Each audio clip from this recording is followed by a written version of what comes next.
Welcome. Hit the like button, hit subscribe, hit the bell, share the show. Thank you for listening. Let's get started. If you've been listening to this show for long enough, first of all, wow, thank you. That's crazy. As much space as much air as I put between the episodes of the show, you really got to be dedicated if you've been following that long. But if you haven't, I only got about 50 episodes or so. Go ahead and check back on them episodes from episode 1. And I've especially set this up to give you a timeline, a predictive timeline of black politics, and it should give you a clear understanding as to why we're where we are at now, right? And I want to use this episode to try to summarize the whole Tether shebang. All right. This is another Tetherism episode because I want to explain to people, kind of like Neely Fuller says about white supremacy. If you don't understand white supremacy and what it is and how it works, everything you think you'll know will just confuse you, right? And Coonology and Tetherism are much in the same. If you look at a Tether's tactics and a Tether's words, it'll look contradictory. It'll look hypocritical. It'll look nonsensical. But when you step back and you look at the whole mosaic, everything that they're doing is not only makes perfect sense, but it becomes predictable, right? So let's start this whole thing down from the top. The very first thing that you have to understand about a tether is that at its core, a tether is a liar. Now, I know that sounds like, okay, Joe, you're kind of stating the obvious here, but this cannot be understated. The tether's whole existence, the tether's whole identity is a lie. Not just in the sense that a tether has to latch on to Black American identity in order to parasite itself or in order to parasite from us. I mean that in multiple ways, the tether's identity is a lie. And let's just break this down from the top. First thing that makes the tether's identity a lie, and what makes somebody a tether? Simply being an African immigrant or a Caribbean immigrant, even a hateful coon, does not make you a tether per se. A tether is an act. It's a very specific thing. And to be honest, a tether is not a new term. A tether is not a new term when you think about how we describe immigration and immigration tactics in this country. There are many people who tether on to Americans. There are people that tether on to white American identity. There are people that tether on to American citizenship in general. But most people, regardless of what color you are, the fact that you're using naturalization rules that were made for Black American slaves, because this is something that Donald Trump was 100% right on. The fact that you're using naturalization laws that were made specifically for African American slaves that were brought here during a specific time period in order to latch on to citizenship, that by itself makes you a tether. You can be a Chinese tether. You can be a Mexican tether, right? So tether is an act. But here's what makes the African tether or the Caribbean tether set apart and more dangerous than an average immigrant tether. An average immigrant tether is already in violation of siphoning off things that were made for Black Americans, in the sense that that's how you're getting your citizenship, right? That's how you're becoming a naturalized American citizen. And you're taking advantage of a couple of civil rights bills and civil rights laws and just general goodwill towards non-white people, right? African immigrants and Caribbeans take this a step further by assuming the entire identity of a black American. You being black and you being able to technically identify yourself as black in America, you've taken advantage of that ambiguity in order to label yourself African American. See, Mexicans might make the Dreamers Act, or they might get in here and become naturalized American citizens. Mexicans won't go after black American scholarships. They know that they can't do that. Mexicans won't go after jobs and job opportunities and internships that are made for black Americans. Mexicans don't try to sneak their way into HBCUs on United Negro Fund scholarships. There's a thin line. Every other group, the thing that makes regular tethers different from African and Caribbean tethers is African and Caribbean tethers try to absorb the black identity wholly. And not only do they try to absorb the black identity in America wholly, they try to control it and claim it for themselves.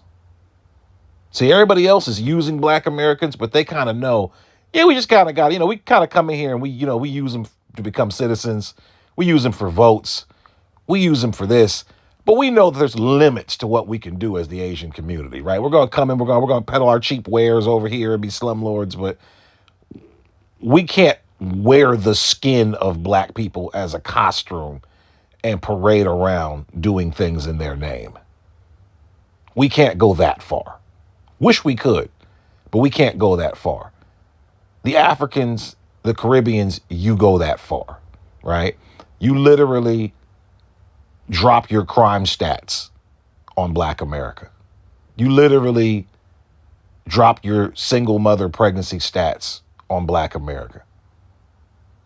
All your problems, any issues you had we got third world rates of disease and shit that have gone up because you guys have come here and they just go, oh, go those blacks. It's like, what the hell, we get Ebola over here. Like, it's not that bad in the ghetto. Everything bad y'all do in our name, but let you get a doctorate degree or invent some shit. All of a sudden now you a proud Nigerian, you a proud Ghanaian, right?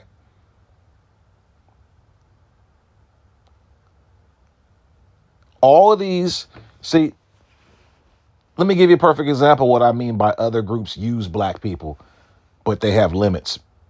Africans and Caribbeans don't. Let's take politics, for example. Every group is used to depending on and being entitled to the black vote. Every group. The Mexicans feel entitled to the black vote. The Asians feel entitled to the black vote. The white gays, the white left, everybody, white women, everybody white, they just feel entitled to the black vote, right? Africans and Caribbeans are actually in the NAACP, making votes on behalf of the black community for their immigrant classes and excluding black Americans. Africans are openly, you got Somalians like Ilhan Omar openly being told your job is to take seats away from black Americans. See, no one else can do that. No one else can do that. No one else can take advantage of the ambiguity of a title like black and waltz right in the front door, whether we invited you or not, and say that you're with the family and you can speak for the family and make decisions for the family. That's where the Africans cross the line. See, how you could always tell if something is disrespect. Just a quick, easy way to tell if something is disrespect is, does it go both ways? If my black American ass can't come to any of y'all's countries and start dictating terms and making decisions on behalf of all of us, since we all black and we all dropped the boat off at different places, if my black American ass can't come into your country and do that in Africa, you shouldn't be allowed to do it over here. I don't care what these white folks told you. Now, as far as you being an American citizen or whatever, that's different. I can't stop the shining, nigga. I can't stop you from doing that. But you coming over here, running NAACP, running the Congressional Black Caucus, infiltrating the HBCUs,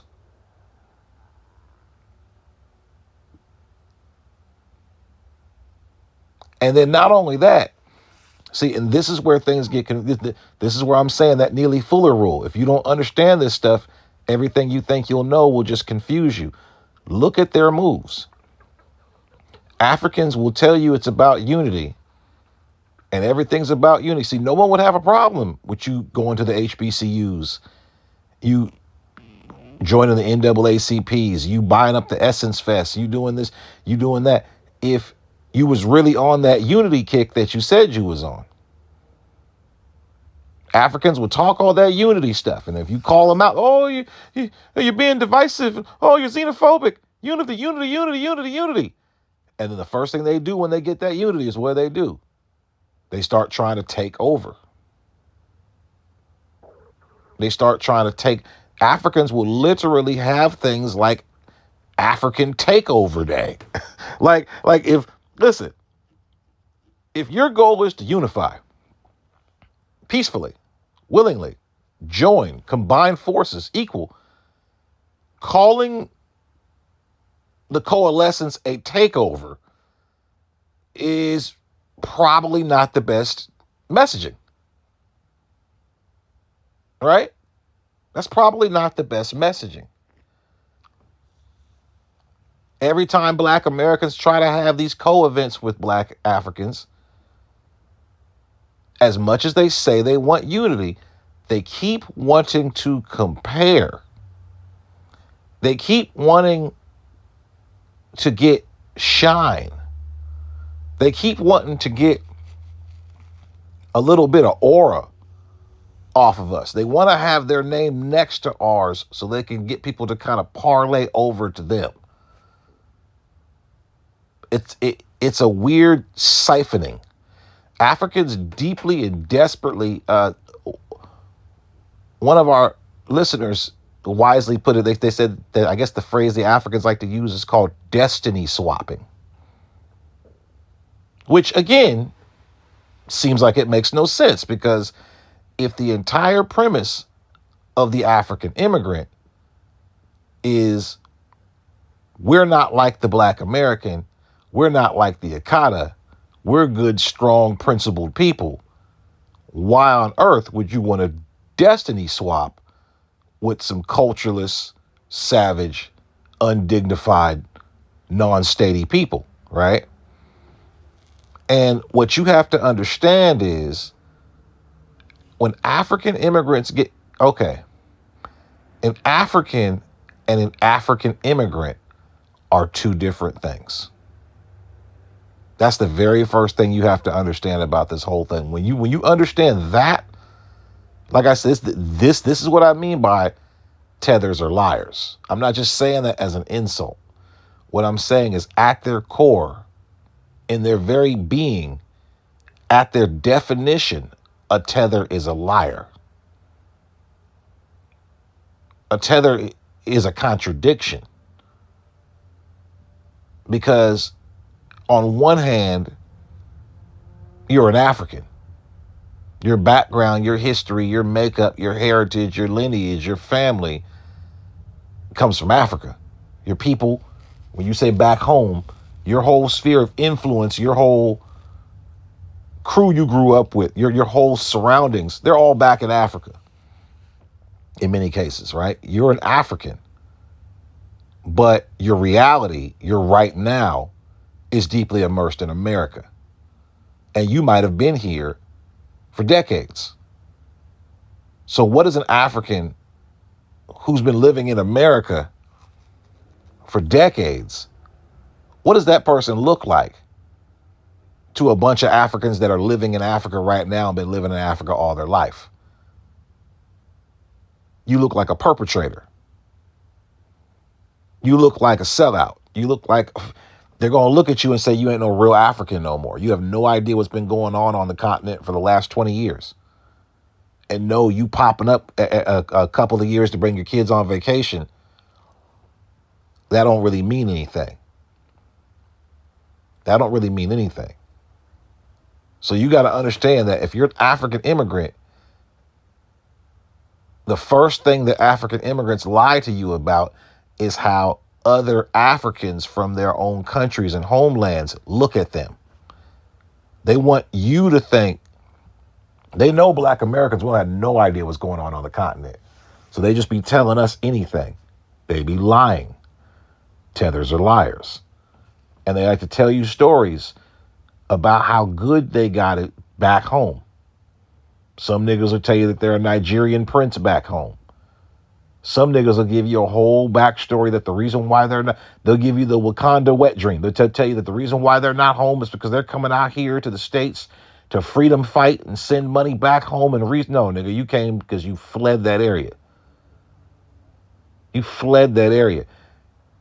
Africans living at home look at Africans that are immigrants like the same fleers that we look at them as. You're a fleeing ass nigga. A lot of them make up them stories. See, this is what they don't tell you. They're, oh, I'm tired of sending money back home. A lot of times what ends up happening is they families put their money together to send that nigga out here. And he was supposed to come out to America, get it cracking, and shoot money back. But he ain't get it cracking like he said he would. And he got people back home waiting for him to kick that money up. And he out here having the time of his life driving for Uber Eats. A lot of times these niggas are liars. That's one thing you have to keep in mind, that the African immigrant will tell you, the black American, all that proud Shaka Zulu shit back home. He's so proud of where he from. That nigga is not trying to go back. Look at how all these proud Africans, look at how they act when ICE was telling them it's time to go back to that land they're so proud of. These niggas was kicking and screaming.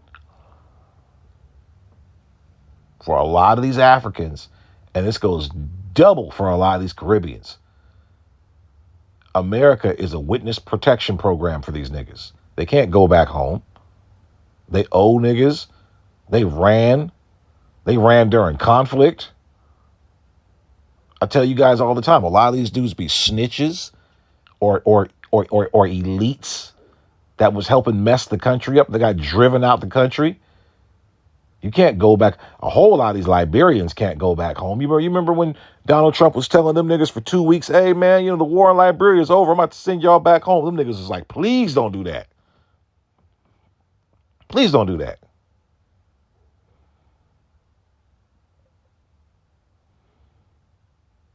The very first thing that the African immigrant lies to you about is their true identity back home, what their true status is back home, how things really are, quote unquote, back home. And that's the first generation African immigrant. You've been over, you're the first one of your family to be over here in America. And even you've been over here for a long ass time. If you've been out of somewhere for more than 5-10 years, think about it. If you're from the South and you live up north for 10 years, you don't even got your accent no more.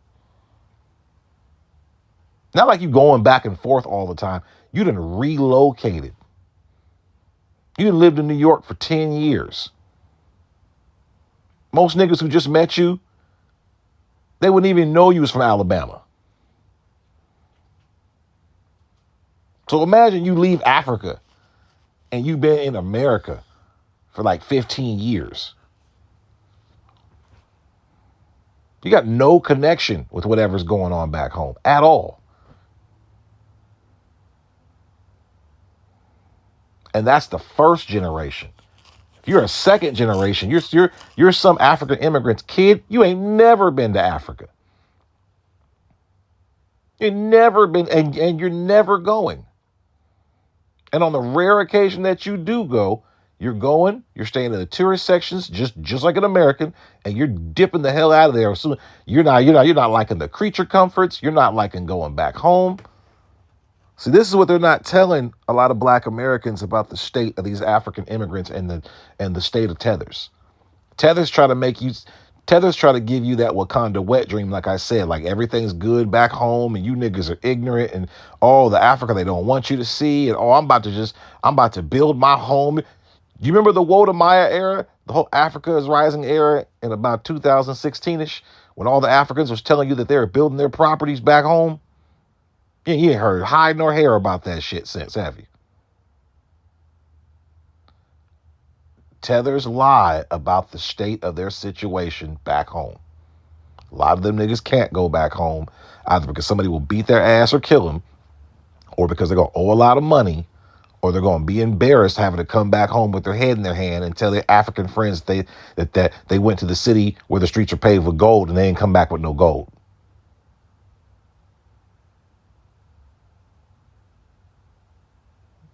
They lie to black Americans a lot. Try to act like they're all elite and they're all top notch and everything's good. And we got that. That don't be what's going on with African immigrants at all. At all, for the most part. The second thing they lie about as far as their identity is that when Africans are talking about Akatas and shit nowadays, yeah, they're insulting us, but they're really insulting African immigrants. They're using us to insult the African immigrants. It's like when a white dude has like a black accent and he dresses like a black guy and white people call him a wigger. We all know wigger means white nigger. They're trying to say you're acting like a nigger. And they're saying it as an insult to that white person, but they're using us to insult that white person, right? That's what Akata is like for these African immigrants. When real Africans, see, even I'm saying the phrase, I say continental Africans that have never left the continent of Africa or that live in Africa, like they might have left the state that they're in a few times, but they always come back home immediately, like they live in Africa. That African's going to call an African that's been living in America for 10, 15 years, they're going to call you an Akata. You're a wildcat who's lost his culture and lives far from home. They're calling you an Akata because we're Akatas. And they're saying you're no different than the Akatas. You're no different than the black Americans. You don't have your African roots anymore. You're just like them. You're an Akata too. Shout out to Dennis Sperling. He eloquently broke that down. You should go check out his show. But that's where the real insult comes from. Africans living on the continent are calling African immigrants living in America, especially second and third generation born African immigrants who've never even been on the continent. They're the ones getting called Akata by actual Africans, by on-continent Africans. And as a response to that shit, a lot of these African immigrants try to genuflect and have these exaggerated postures about their Africanness because they do know where they come from. I'll give them that. They know where they come from. They should say, I know where I fled from, right? Because it's not like, it don't matter if you know where you come from if you know you can't go back, right? I know where I fled from is the appropriate phrase. And you're right about that. You know all the information about the Civil War or the famine or the unrest or the insecurity or the lack of opportunity that you left over there in that country to come over here. You're totally way more well-versed in experiencing that. But that's not what you are no more. You're not an African like that no more. You're an African immigrant. And those Africans see you as a Akata. And that's why these Africans, see a lot of them Africans living in the United States. You've been driving Uber, You've been cleaning streets. Some of you guys are nurses and students and shit. Some of you guys are engineers. But you've had to walk around all this time just kind of being an immigrant. You being an African in America don't really mean shit unless you're an African American. There's too many of you guys sparsed and scattered, different countries, different cultures, even amongst y'all. Don't get along with each other, tribalistic, for you guys to count as a cohesive group. So when people just see y'all, it's easier for them to just go, oh, immigrants. It's like seeing an immigrant from Europe. I don't know if this nigga's Russian. I don't know if he's Ukrainian. I don't know if he's from one of these countries that got Stan in it. I know he's white, but he don't look white. Oh, he's an immigrant. Oh, okay, cool. I live in Seattle, Washington. It's got a very, very strong Asian community. It's got a big Asian population. You can tell an Asian American from an Asian, right? And the Asian Americans, the ones that have been here in America all their life, ain't got no accent really. You ask them where they're from, they say shit like, I'm from San Francisco. You know what I'm saying? They get offended you ask them where they from, right? Those type of Asians, when they come into contact with Asians, they be like talking, like they're talking to their primitive ass country ass cousin. And the Asians look at the Americanized Asians. Okay, listen. I was in college one time and I was in a Chinese class, right? Shut up. But I was in a Chinese class. And the Chinese class was led by this Chinese woman that was from the mainland. So, you know, she's from Beijing. She's probably from CCP. You know what I'm saying? She's a real deal Chinese person, like from the government, who would teach us Chinese. And there were Asian people, Chinese people that were Chinese Americans in the class. Now, you know how Mexican Americans will take Spanish because it's like an easy A, and you guys take Spanish now, and they're like, if I'm going to take a second language class, I'm going to take Spanish, right? Well, a lot of the Chinese Americans that took the Chinese class, they didn't know shit about Chinese. They didn't know shit. They were Americans. And they were trying to learn Chinese. And Chinese is a very hard language to learn from scratch because you got to learn 3 different things. You got to learn how to write it. You got to learn how to read it. And you got to learn the tones and how to say it. So it's 3 different. It's a very hard language to try to pick up in the beginning until you start to kind of get the, you know, and then there's traditional and simplified. You know, you're talking about Cantonese versus Mandarin. We were doing Mandarin. And most Chinese Americans, they're going to kind of more know Cantonese. And that's like the simplified version. So I'm kicking a bunch of Chinese Americans' asses in this class. And the Chinese teacher, who's really from China, she was giving these Chinese Americans the business. Talking about how embarrassing they were. And I was cool with one of the Chinese American students. She was real sweet. But then one day her and the teacher got into it because the teacher called her a banana. She called her an American born. She called her ABC. She called her ABC and then she called her a banana. And then the student got hella mad and they started getting into it. And I didn't know what had happened. And I asked her later, I was like, why'd she call you a banana? She was all upset. And she was like, yellow on the outside and white on the inside. And I'm like, what? This is why I first realized Asians got their old little inner Asian slurs and shit for you being an Uncle Tom, right? Like, I said, wait, so she basically called you a coon. It was so cute. She was so mad. Banana. I'm like, oh, man, like that's y'all Oreo comment. That's crazy. I say that to say that's how a mainlander, a real native is going to look at a pretender. So right off the bat, tethers, African tethers, Caribbean tethers feel very insecure and very self-conscious about their identity because they know that their identity is always in flux. It's always in question. You're an African, but not really. How's that phrase go? Like you're not enough for one thing and you're too much for the other thing. You're not African enough to be African anymore. And you're not American enough You'll never be Black American.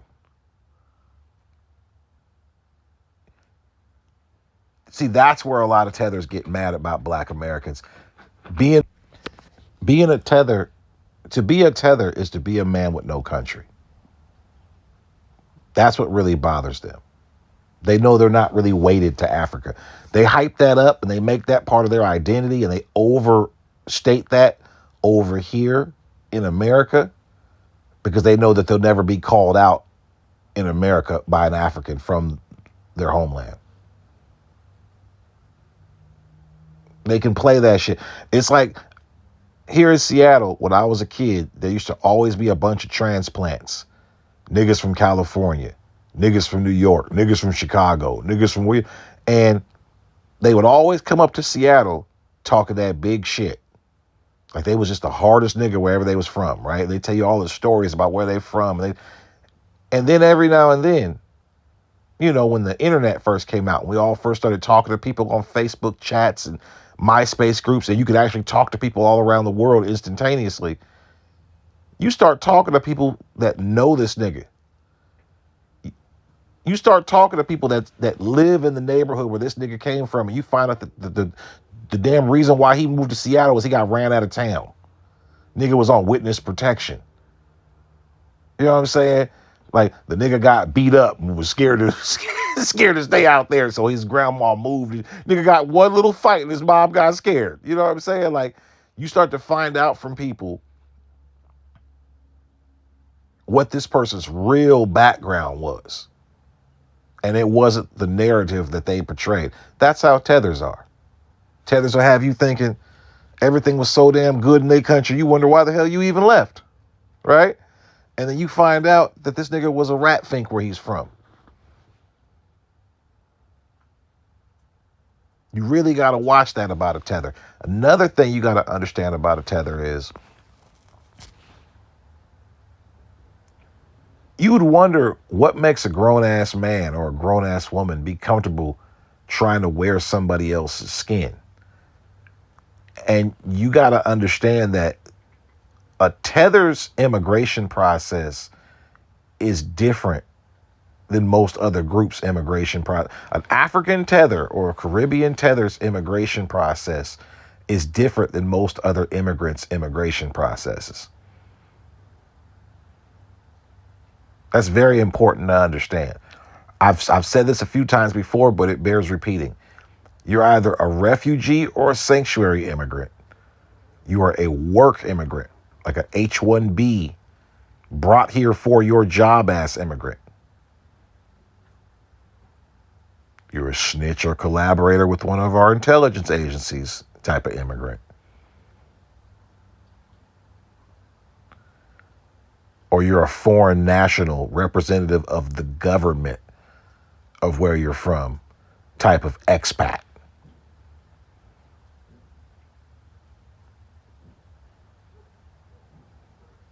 Those are the different levels.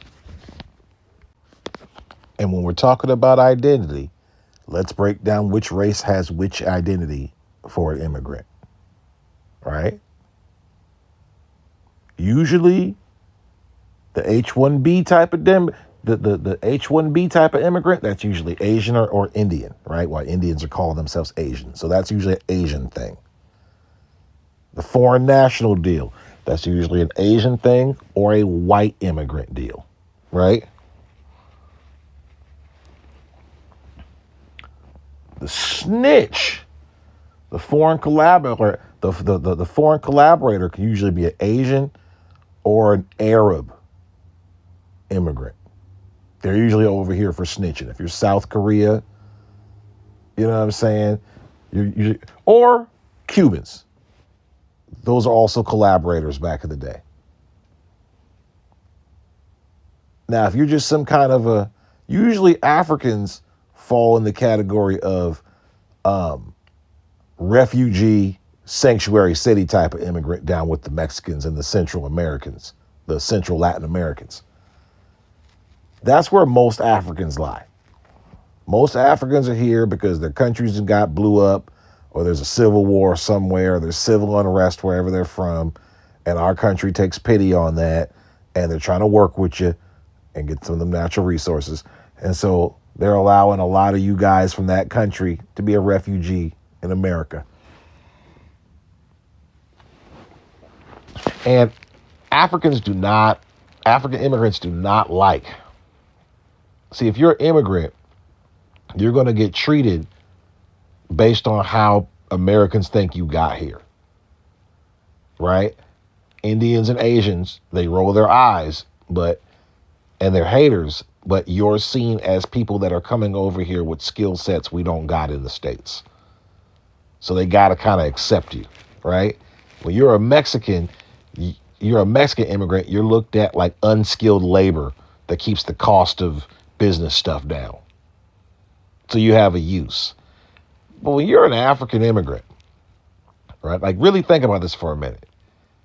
When you're an African immigrant, to a white American, what use do you really have? Right? Like let's be honest for a second. White folks ain't really I don't give a damn how good of a med student you are. White folks ain't too keen on niggas from third world countries. I mean, niggas, period.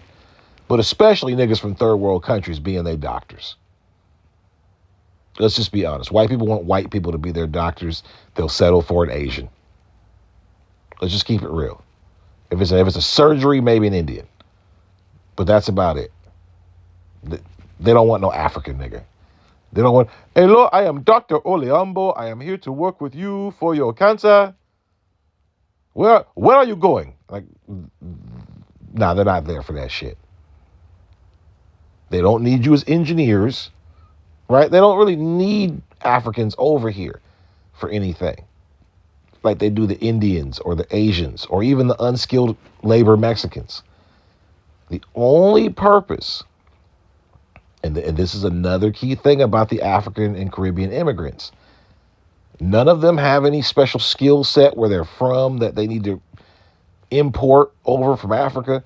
The only purpose that an African immigrant or a Caribbean immigrant serves in America for white people is that you were brought over here. And see, this is why the black African tether is different and why there's so much vitriol and animosity. This is the real reason.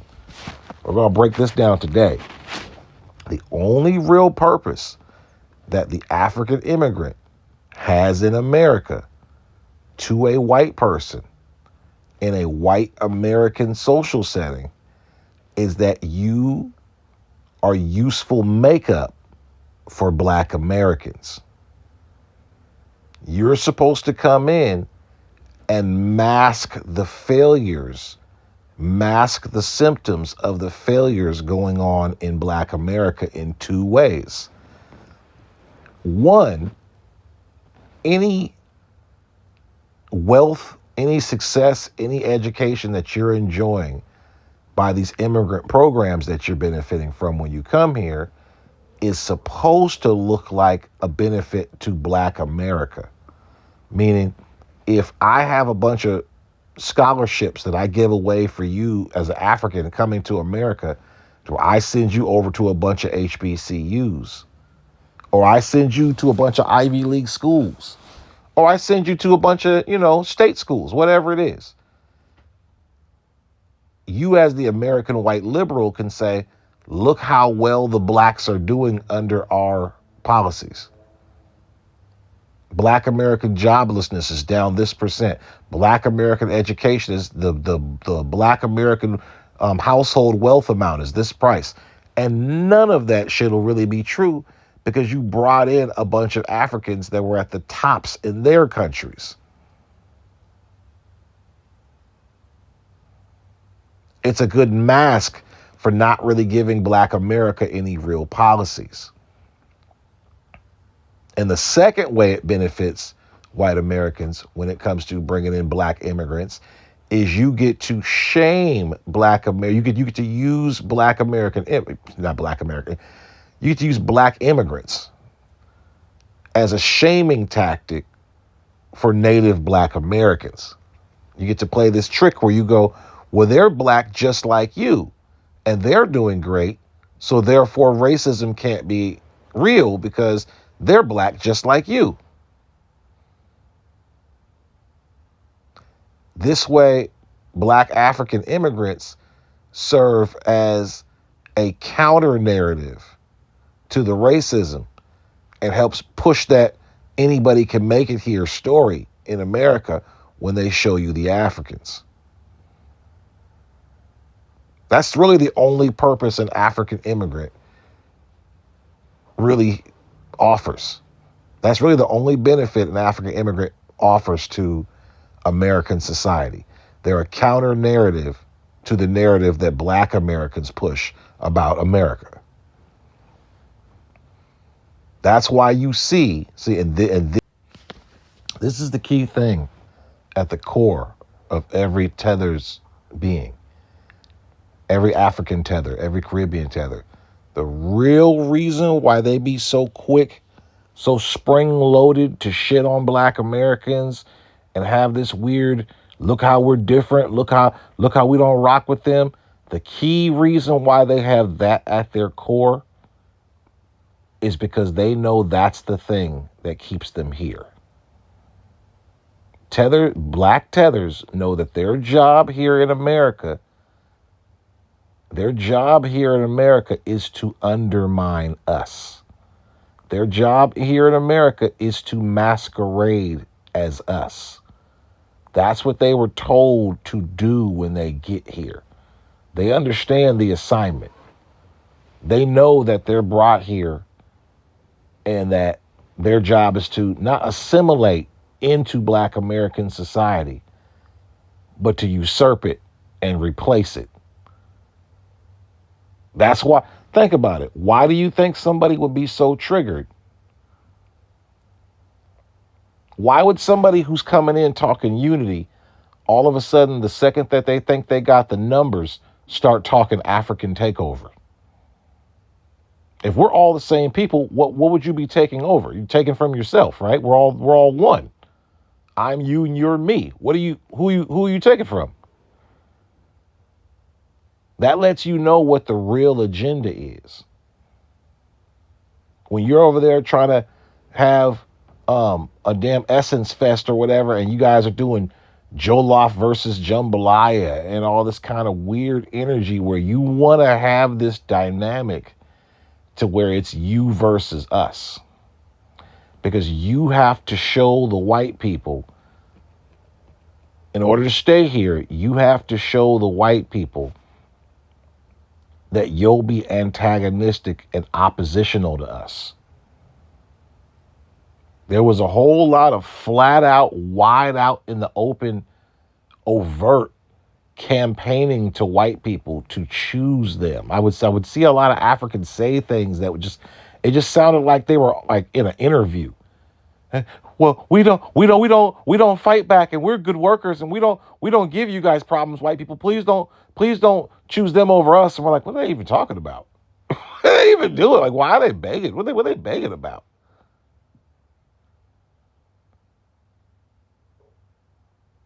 See, Indian Americans and Asian Americans, when they come to America, they know that we're not their competition. They know the thing that keeps them here is doing cheap tech work. Like I said, H-1B visa immigrants. All you got to do to stay here in America is keep doing that tech, that job shit that you do. But when you're here because your country's messed up, and you're here basically off the kindness of strangers, or you happen to be politically advantageous, right? Like, we need to use your country for something, so we're acting like we're compassionate and letting you stay here. We really don't give a shit, but we're acting like we do. Or when you're here because of cheap labor, like the Mexicans, you're just an unskilled day laborer. That's your job. You'll do the work a lot and you'll do it for cheap. The Mexicans understand that there's power in that arrangement, right? It's not a lot of power, but it's power in that arrangement that lets you guys come through. People turn their heads the other way. But Africans, you had one job here. You were supposed to infiltrate and undermine Black America. That's why they're so adversarial to us all the time. They know that their job was to infiltrate and undermine Black America. And Black America largely let them do it, right? We largely let them do it because we didn't see them as no enemy camp. We just saw other Black people. They might have some funny ways and some funny customs and some funny clothes, but, they are cousins. That's how most Black people in America look at Black folks, right? And the whole time, we weren't even considering, like, you might think in your mind, oh, them Nigerians don't like Black Americans, or them Ghanaians be acting uppity. But you never really considered in your mind until you really hopped up on Al Gore's internet and started looking at Twitter when the Africans thought they had numbers. And you start seeing all the weird genocidal, like, eugenics, racist talk that a lot of these Africans talk with. And it'll confuse you because this same nigga is hiding from a pack of child soldiers in the country that he's from, right? And you're like, how do you act like you're looking down on somebody when you just got off of, giving your bussy up over there in the Gambia? Like how all of a sudden are you acting like you're some cultured Swazi man, right? And that's because they're playing a character. They're playing a character. This is why tethers get really mad when they see images of Africans with big, swollen, distended bellies and flies on their head and shit, because that's the image of Africa they want to shake. They don't really care if that's really what's going on in Africa or not, right? Remember, these aren't really Africans like that. These are niggas who are from Africa but live in America. These are niggas that are from Africa but live in America. So they know the stigma of what an African person in Africa looks like to America. And they really, really, really want white folks to see them in a better, more sophisticated light, right? And the way they were going to achieve that was by juxtaposing themselves with us and going, look at these niggers that you have here now, white folks. Look how lazy they are. Look how they don't work. Look how they don't have jobs. Look how they don't have education. Look how they're always complaining about racism and fighting back and resisting police brutality. Why don't you just start bringing us in? We're hard working. Remember how much they keep saying we're hard working? We go to school. We we do this, we do that. That was African immigrants campaigning, begging white folks to choose them, because that's how they thought this worked, right? Every now and then, you see something one of these immigrants does, and it lets you know how little they know about American culture and the way things work out here, right? The Africans thought doing the model minority thing is what gets you into the country. It's what gets you rewarded by the country. So they were kissing all the ass they could and doing all the good work they could to portray themselves as hardworking, education-minded people that get married and have traditions and all the things that they're told and that they thought white folks like and respect. And we sat back and we watched all that ass kissing.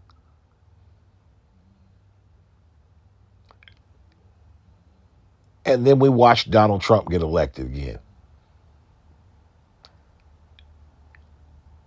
And we watched all these niggas getting rounded up. Because we understand, and some of the Asians understand, you can't start getting bigger than your britches. You can't get too big for your britches out here. There's such a thing as being too model of a minority, Right, Asians? Remember, hey, see now those Asians are smart. Yeah, see, those Asians are hardworking niggas. You guys aren't like that at all. Those Asians are on point. They're all on code and and focused on a task, and they're working really hard. Boy, they're smart. Hey, what are they working on over there? Let's put them in an internment camp, right? Like you start being a little too smart, a little bit too productive. That makes white folks a little nervous, and you go from model minority to near peer adversary real quick.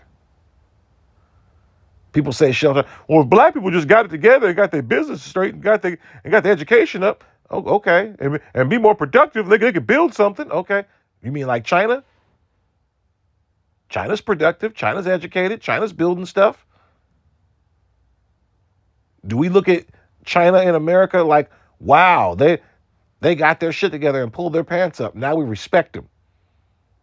Is that what we say when we see China, or do we say that's a near peer adversary? That's a dangerous foe. That's a threat. What do we say?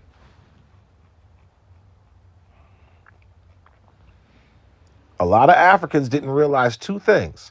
One, can't be shining too hard in front of white folks when they got a drought going on. See, black Americans, we knew that shit. We've been through centuries of white folks going broke out here, and the first thing they do is start blaming niggas around them. White folks don't never take accountability. White folks be blaming other groups of people for their population going down. They're trying to replace us. Yeah, they're trying to replace you because you're not replacing yourself, dumbass. You got every advantage out here as the white man. It's literally your country. They just want you to go have some babies so they can have more workers and tax people and shit. But you're not even doing that, man. You're so busy trying to form lynching parties and bother immigrants, you're not going home and having sex with your girlfriend and making babies, man. That's what the white man's problem is. Fight back, white man. Oh, cowardly ass.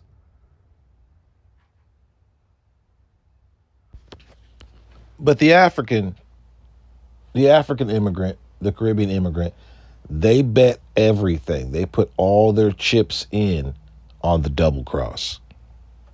They put all their money in. They put their whole investment, their future in on now's the best time to double cross the black Americans and try to endear ourselves with white people. We want to try to be part of this great replacement. We want to try to replace the black Americans. That's the goal, right? And we're going to show these white folks. We're going to endear ourselves to white folks. We don't have the low skilled labor, cheap and easy to bring them over angle like the Mexicans. We don't have the tech skilled labor, cheaper to hire them H-1B visa Asians and Indians deal. We're not white like the white immigrants. What's going to be our thing? The white folks in America, what do they not like more than anything else in this country? The black Americans. Let's show them that we can be valuable by helping them attack and infiltrate and replace the black Americans. We can help them undermine black America. We'll be the Trojan horse, right? That was the whole thing. That was supposed to be the whole benefit of the African immigrant. White folks used to tout that. Well, look, you guys look the same. You can't tell one from apart. Why? They used to love trying to use the African immigrant as a weapon against black America, right? And everything seemed fine. But the black African immigrant made one fatal mistake. They started announcing the plan. They started announcing that the whole point was to turn on us, that they didn't rock with us at all, that we were enemies of them. You started hearing a lot of African immigrants say things you wouldn't hear racist KKK white folks say about black folks. It was really weird, right? And what did that do to the African immigrant? I told you episodes ago, I said African immigrants think that the reason why they're in America is because of nice white people. That's what they think keeps them in the States, is white people on the left predominantly being nice and sticking up for immigrants and this, that, and the third, right? And I told you guys episodes ago, I said the second white folks realize that black Americans aren't going to protect you guys, that you're not aligned with the black Americans, and you have no pull with black America, and even worse so, that you might even irritate black America, white folks is going to distance themselves from you. They're not really tied to you like that. Bob don't really heart Abishola in that way. Abishola was a jump off. That's the part y'all don't understand. And of course, nobody listened. People laughed about it. They ignored it. And now look where we are. Now you got Donald Trump. And Donald Trump and his right-wing followers, which represent the vast majority of white America, they don't need you niggas. They don't even need the Mexicans. They don't even want the H1B1 Asians and Indians. They damn sure don't need you niggas, right? Not because they got any kind of love or affection for us. We're public enemy number one. But they know that you can't really help them in defeating us,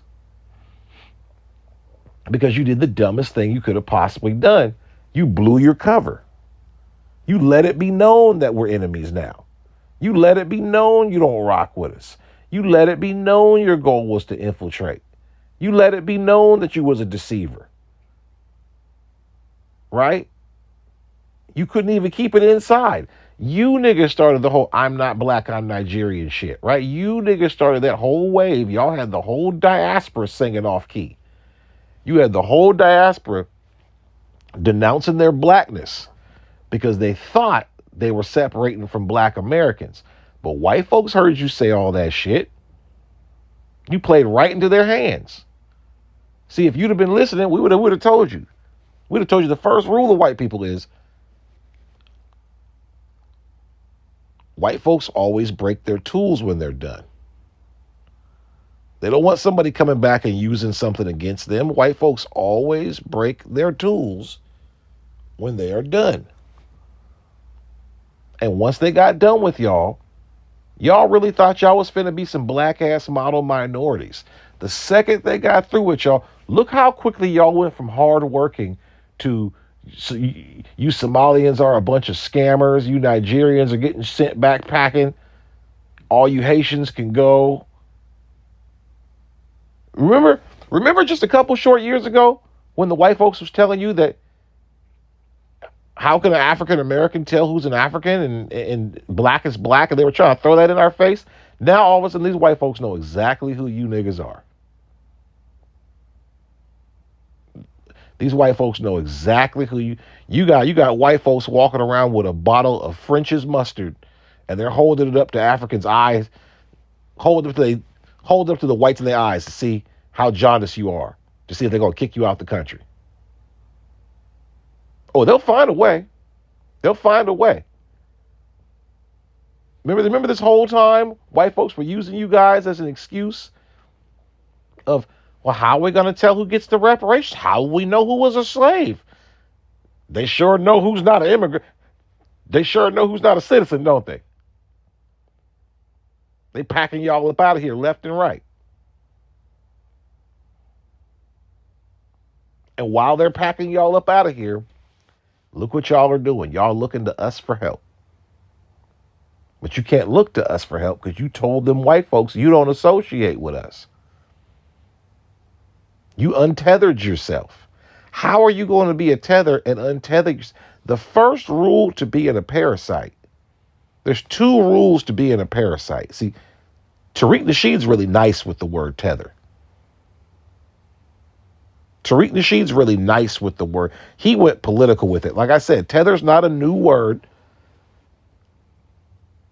This is why they used to call, what did white folks used to call people who would come here and have a baby so that they could be tied to the country? They'd call that baby what? An anchor baby. That baby tethers the rest of the family to the country. Because if the baby comes here and the baby becomes an American citizen, you can't have a baby just walking around with no parents in America. So now the parents got to be given citizenship. People come over here, they wait till they 6, 7, 8, 9 months pregnant.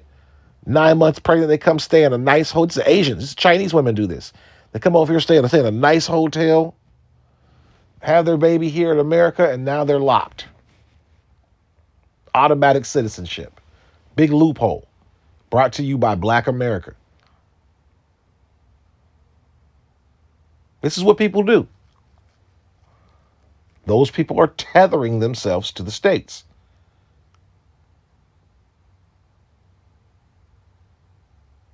So the African immigrants, let it be known that Black Americans were their enemy and their souls were for sale, and they was ready to switch sides and turn up on us.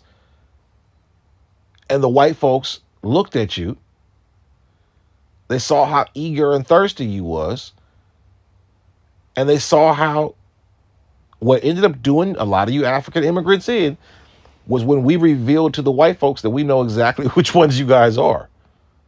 See, the only use you had to white folks, this is very important for a tether to understand, you were useful to white folks and their plans of infiltrating us when they thought you knew how to just be quiet. You're infiltrating somebody, that's spy work. What's the first rule of spy work? Shut your ass up. James Bond don't walk into the room humming his own theme song music. Just shut your ass up. Like, just shut your ass up.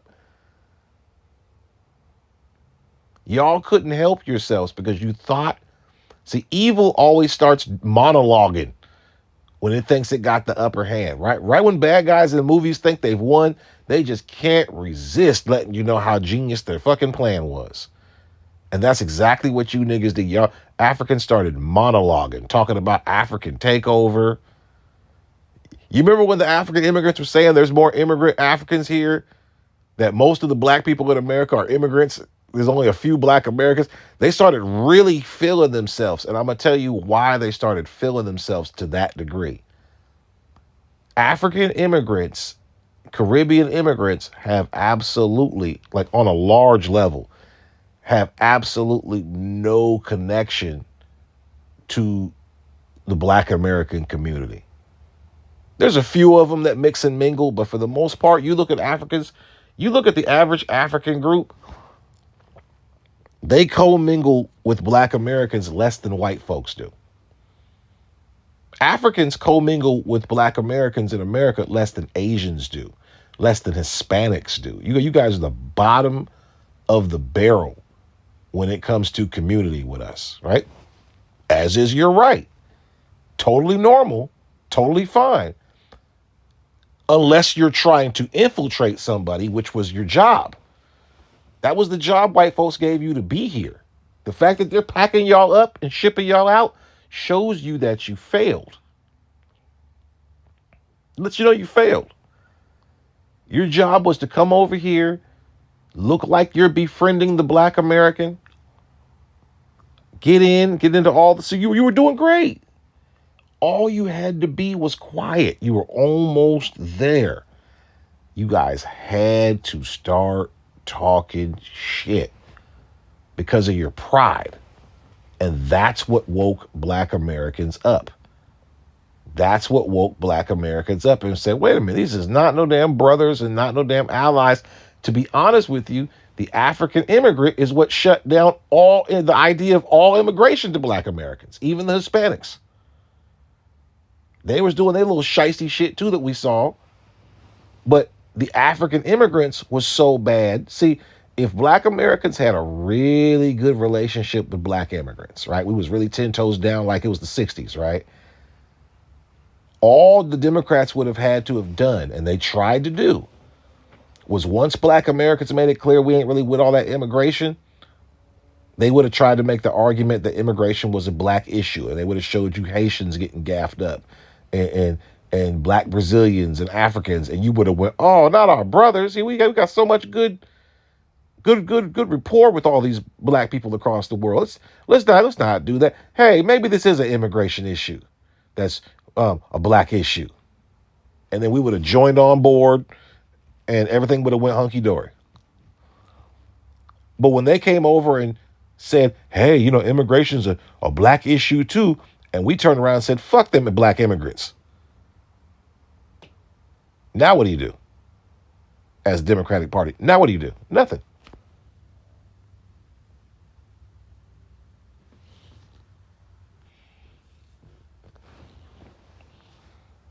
You got to put that together. All them little, oh, black Americans called me an African booty scratcher, and I got me. When you hear all the black immigrants telling them stories, they're out there auditioning to white audiences. That was to curry favor with white folks. That's like when you hear Asians talking about, I didn't get let into college because of affirmative action, right? Like good and hell well, white folks got all kinds of means and ways to sidestep not letting the Asian into college, and you decided to be cowardly and not speak on that entire system that's against you, and you just want to try to blame it on you think that a black person got a spot over me. That's how when when an Asian's a coward, because it's a way bigger hill to climb to challenge the SAT scores and the merit scores and the extracurriculum scores and the essays you got, all the shit they do to weed your Asian ass out, all the shit they really do to make sure you don't get that role. You'd rather go in there and try to say a black person took my role so that these white folks will support you in your endeavors, right? Africans, you tried to come in with some shit like that. You tried to come in and try to play the model minority shtick with black Americans, and you didn't realize that that ain't what they brought you in here for.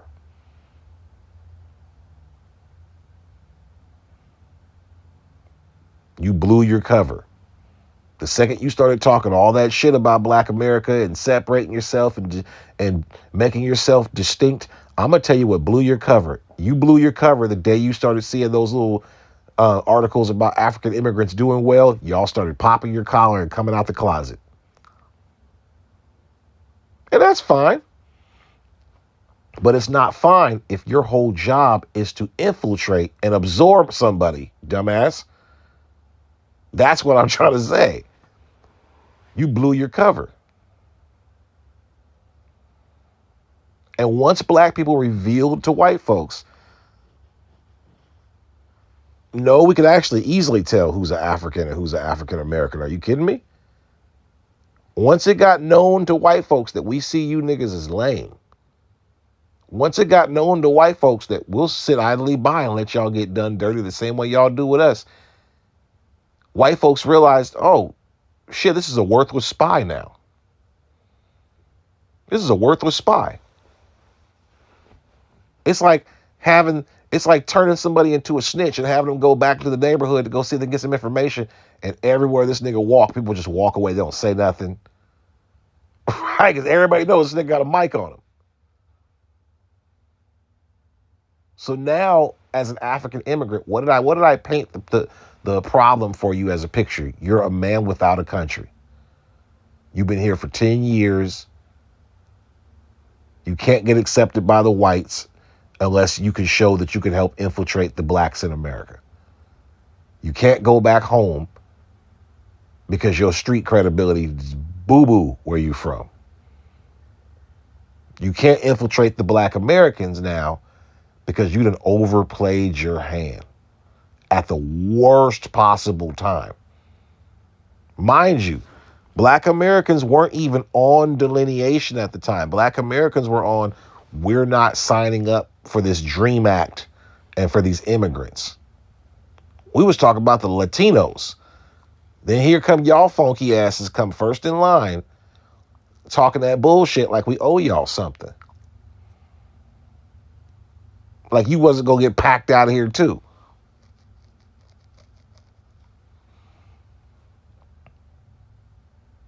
That's the tether immigrants' problem. They have no loyalty They overplayed their hand, and now they're just swimming in no man's land with no prime directive, and that's why you see them crashing out. That's why you see them crashing out. They're like a dude that hollered at a girl they really liked. They finally worked up enough muster to say something, and she turned them down in the coldest way. And now it's, well, forget you then, bitch. You ain't that cute. It's like nigga, you spent a whole week working up the courage to ask her for her phone number, nigga. You was out there a whole week playing LL Cool J's Hey Lover and shit in the shadows like a weirdo. And you finally, I always make sure you get home safe, diamond your ass up to this girl to ask her for a phone number or something. And she said, nah, I'm straight. I'm good. She gave you that look where when black girls think you ugly and you ask them out or something, they'll look you up and down first. Like, nigga, you for real? Like, they give you a full head to toe scan. Like, nigga, you dressed like that to come talk to me. She gave you that look before she said, nah. Now it's forget you then, bitch, right? Now it was all that brotherly love talking shit. Wake Up Africa and Woda Maya and Dr. Mumbi Saraki and shit until the second you found out you couldn't use niggas. Now it's, oh, you niggas are Akatas. You niggas got admixture. You niggas ain't real Africans.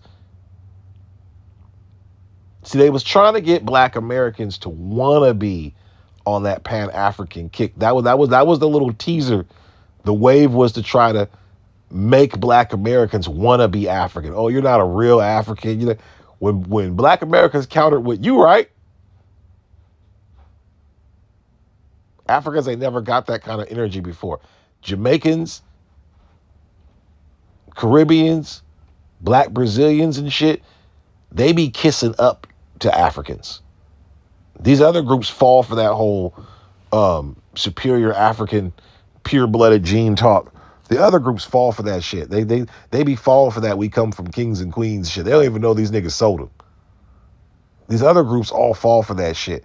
They tried that shit over here. That was not finna fly. Africans told black America, you niggas are not Africans. And we said, you right. They were like, what? Wait, what? How you not gonna believe you're African? How you gonna not be African? We were like, shit, nigga, you tell me. You just told me I wasn't African a minute ago. Flip the whole script on their head. They don't even know what to do. You don't think it's weird that Africans are getting mad at us for some shit they was telling us 16 months ago?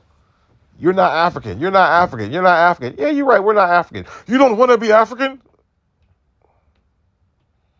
You notice that's the reply when we agree with them, right? You don't want to be African? They wanted you to want it. They wanted you to pursue. It's like females who will turn niggas down all day and complain about niggas. But when niggas stop talking to them, they'll complain that the dating pool is messed up. You didn't want nobody to talk to you.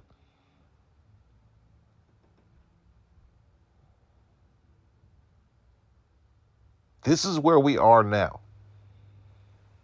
The Africans have no influence in black America. And because they have no influence in black America, and they have no influence or no insight back home in Africa like that, this is where I'm going to explain a tether tactic. Because they can't really communicate with black America, they can't really tap in with black America, and they can no longer pretend to masquerade as being part of black America around white folks no more. The last thing that they really have, the last hope they really got, is to try to re-endear themselves with the motherland by once again juxtaposing themselves against us. That's why you notice whenever black Americans say, yeah, I'm ADOS, man, or yeah, I'm FBA, I'm a black American. I don't really consider myself to be of African descent. I've never been to Africa. I'm African genetically, but everybody on the planet is. I'm a black American. My culture is black American. That's why you see when you say something just as simple as that, just as non-offensive as that, they'll translate that into you hate Africa. Why do you hate yourself? Why did you hate Africa? Why do you hate you black people? And you're like, nigga, I just said I wasn't from Africa like how you said I wasn't from Africa. Oh, you nigga, you think you're from Crenshaw Mafia. They're going to always misconstrue it, and they're going to say it in a way to try to elevate some beef between Africans in general and African Americans or black Americans. When in reality, the real problem, the real conflict is between African American, or it's between black Americans and African immigrants. That's where the real issue is. So when these African immigrants realize that black Americans ain't going to show them no love, and we don't see them as no gods that we're going to worship or nothing like that, they try to take it to we hate Africans in general.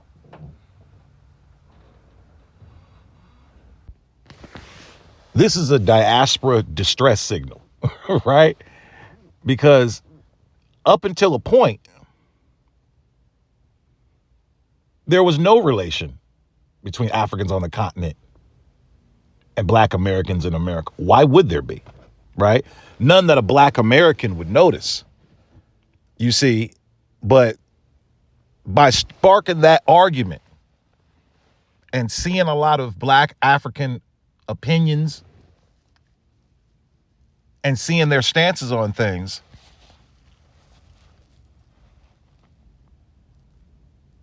particularly when it comes to reparations,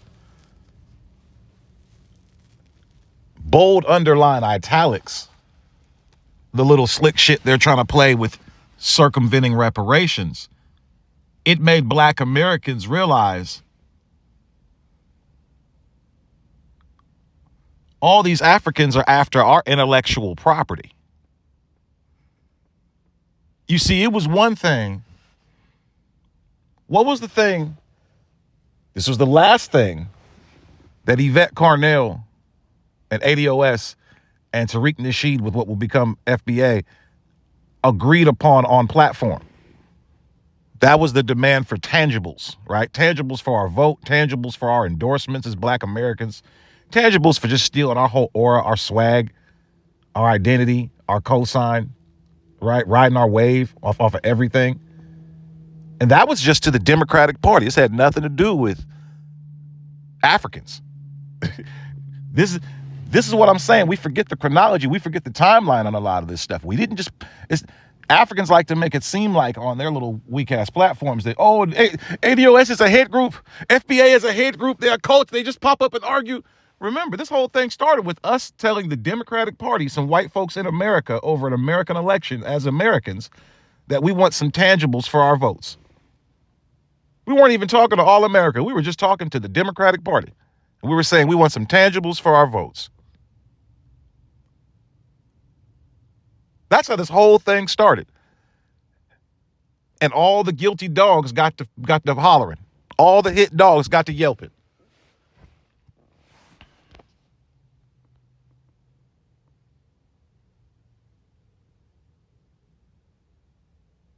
We never brought these people up. See, before, the little African versus African American YouTube videos, I used to be real in tune with all the global black stuff. I still am. I keep an eye out on things. I used to be involved with stuff.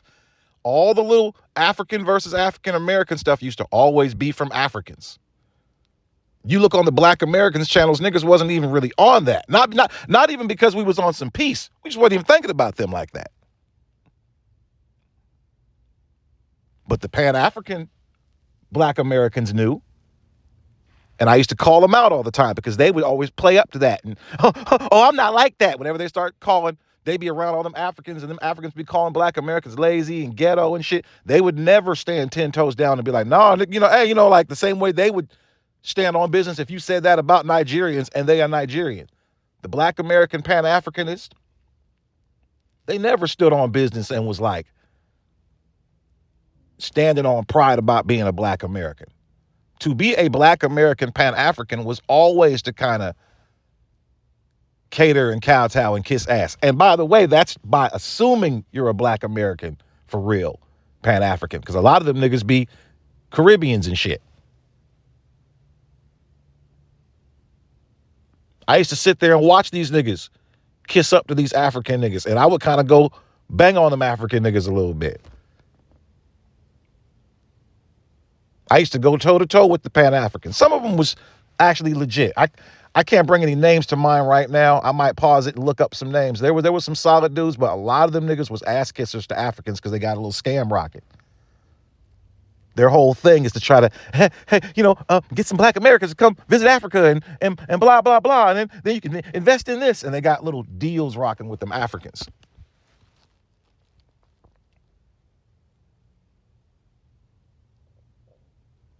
They got to keep their shows going. Most of their viewers are Africans that was living in America type of shit. They was kiss-ups.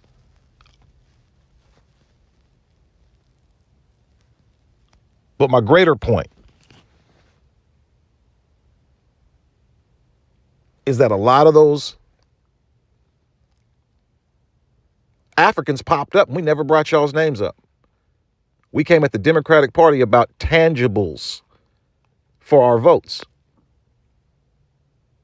Quantifiable, valued power, material objects, access, resources. Like every other group is getting laws changed and passed in our favor. Enforcement of laws that are already on the books that were supposed to be in our favor, right? Regular things that you get when you vote in politics. In America, to the American Democratic Party that we are greatly associated with and directly asked by the Democratic Party and through the media to participate in the voting process for. We was talking to them. And remember what I've been saying the whole episode about the Africans talking about choose us, choose us, choose us. I'm putting it all together for you because this is a black politics show. This is a black American politics show. We was talking about not voting in certain things, particularly, and I've said a whole episode on this before. This is when Yvette Carnell turned up and became popular. This is when ADOS became popular. Still exist. People act like it don't exist no more. It still exists. It's just not popular. They went into chapters and they're ground gaming it. ADOS got popular on black social media and podcast when she said, y'all, because people used to always push and tell her, what's the solution? She said, y'all want to know what's the solution? Y'all want to know what's the solution? I'm not voting for this Dreamer Act. And when she said that, everybody in her group heard that, was turned up. There were some people like myself who listened to both podcasts and all the different podcasts and started traveling over to the Jason Black channel, the Professor Black Truth channel, Tariq Nasheed's channel. Hell, it started hitting Corey Holcomb and it just started hitting every level of black, like Eddie Griffin said, from Negro to Black American to uppity black to nigger to hood nigger. Everybody started hearing that and was like, yeah, I'm with that, because that's how everybody was feeling already. Truth tellers hit the mark and get a populace going because they're really just saying what everybody's thinking already. Sometimes they're saying something that people have been thinking or feeling, but they haven't known how to verbalize.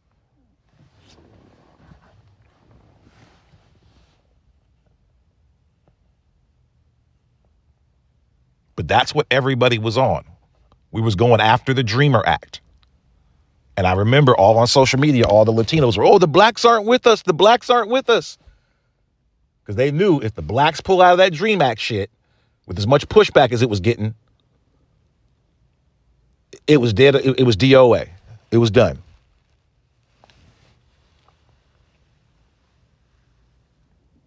Remember, this is America with full democratic power. You remember how wild they was running it when it came to immigration. Not just a few short years ago, it was at maximum. They was closing down black schools that they said they want us in so bad, so that they could house immigrants for a minute and giving them $15,000 a month for living expenses.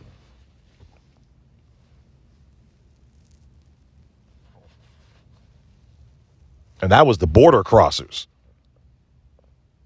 That wasn't even like the visa ones. That was the border crossers.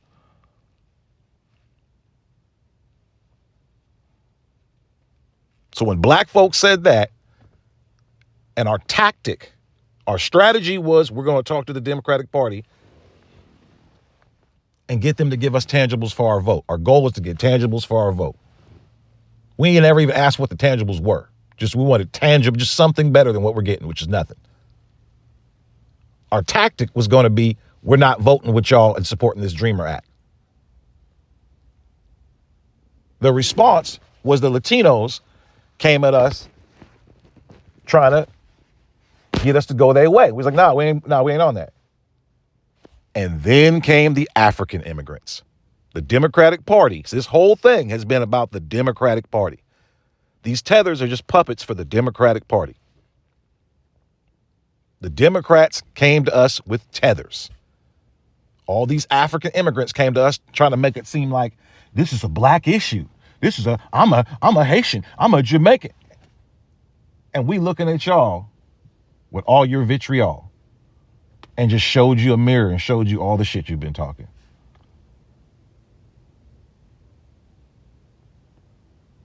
We don't want to hear that shit. Compounded. Now, mind you, that's helping y'all. That's how the whole Africans versus African Americans thing finally took fire on both ends, on social media, on the internet. And people go, oh, it's just the internet. Nah, the internet's where people go online and act like who they really are. You half the shit you really be thinking, you can't say at work. You can go say that shit on the internet. That's how people really be feeling.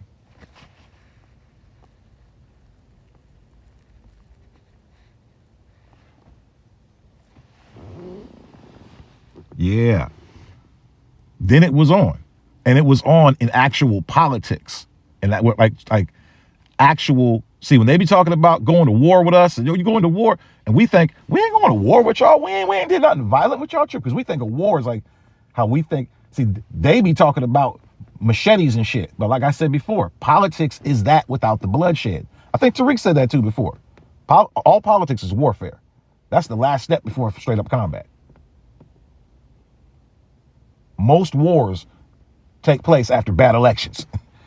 You know what I'm saying? Most civil wars break out after bad elections. When elections fall apart, civil wars next.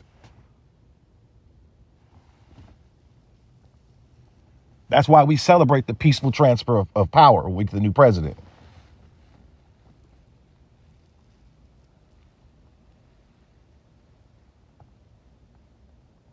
So when the African immigrants realized their identity, their survival is on the line, literally.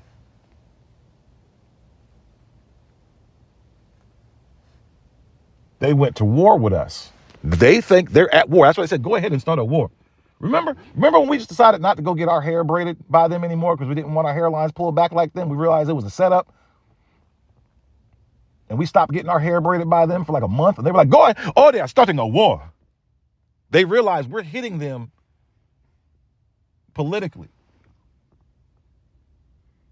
And now that they know their cover is blown, they've got to move fast. That's why you got Ilhan Omar's people coming out here openly talking about your job is to take votes from black Americans. They're trying to get as many as they can in right now so they can get them blocks to. So that Minnesota, Somalia area, that's a perfect example of what they want. They want a voter block enclave business. They want to be able to set up over here on top of us. So you guys always link tethers to like the movie Us.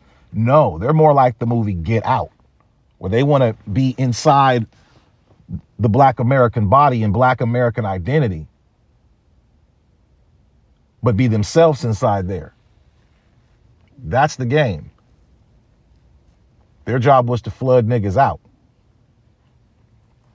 And not only, they're basically colonizing. I took all that to just get to that. They're basically colonizing.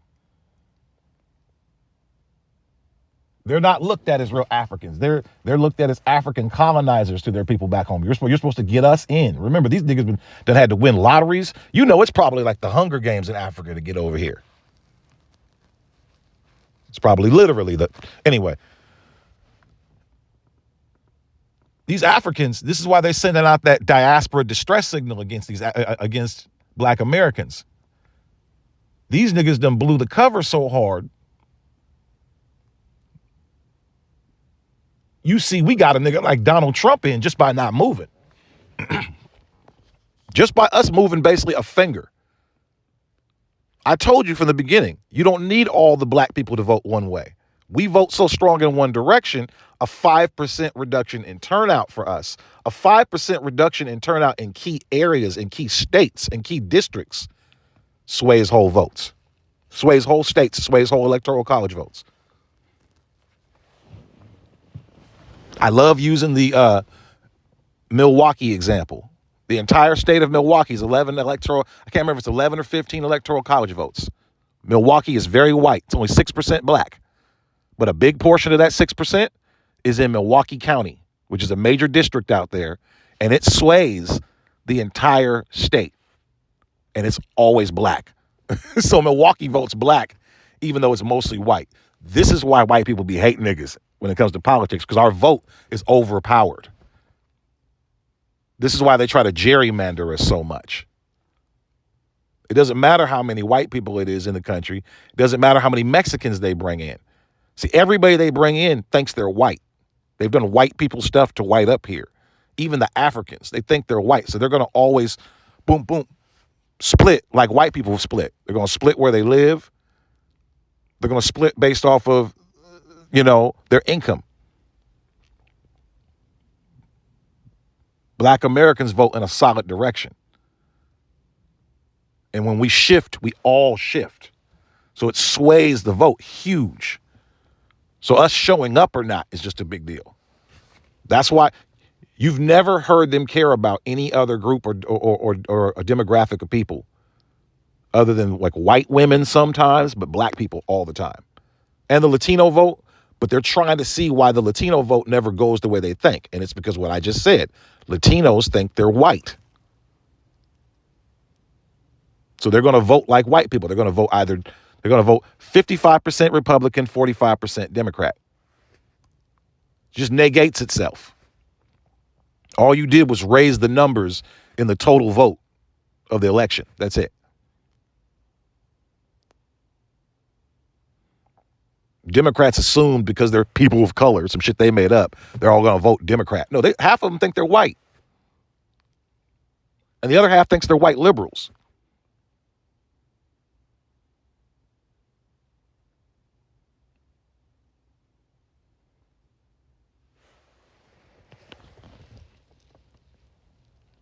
The African immigrant, the tether, has blown the signal so bad that you've put Africans living at home that had hopes of coming over here in a position to where immigration and birthright citizenship itself might be shut down.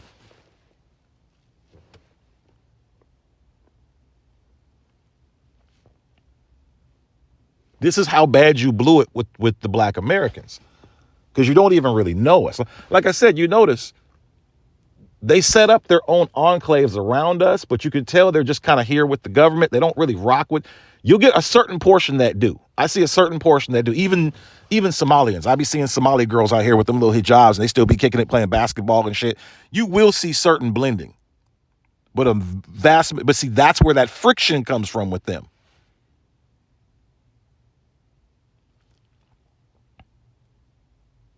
When you hear them complaining about you're learning, you're forgetting your culture, and you're forgetting your way, they don't want you mixing and acting like niggas. But you living with niggas. But they don't never be complaining about that in these African shows when she get that white man. Or he get with that white woman. That's this is so good. You know what I'm saying? So now here's where we have the problem. With the tether. You're like an exposed spy. A lot of these non-popular tethers, they like just the general heads online, they took their flags down, changed their pictures, changed their identity. They can burn their IDs.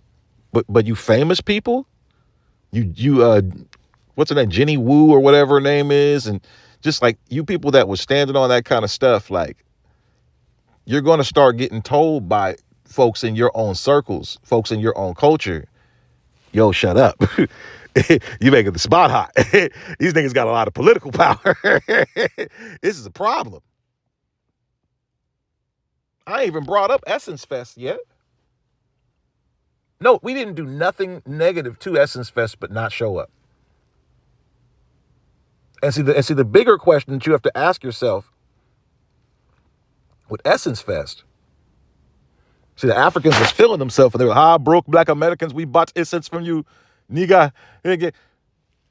Essence Fest was supposed to be your African immigrant diaspora group coming out party. That was when you guys are supposed to show you guys are connected with the motherland, and you guys got all this big investment, and this is a big business. This is when you guys are supposed to show how Africans are serious business people and can put together something.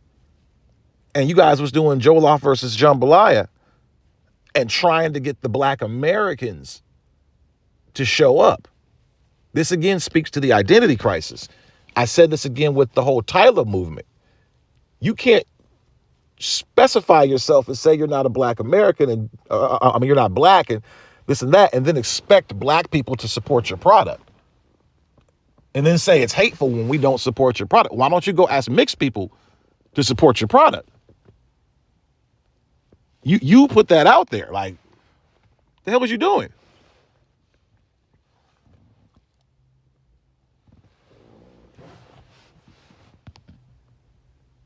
That's the problem we find ourselves in. You know what I'm saying?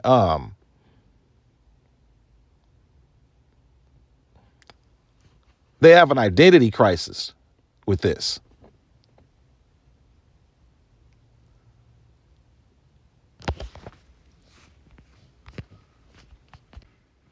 They're slowly starting to realize they don't have the numbers like they calculated that they did. I don't even know where they got them numbers from.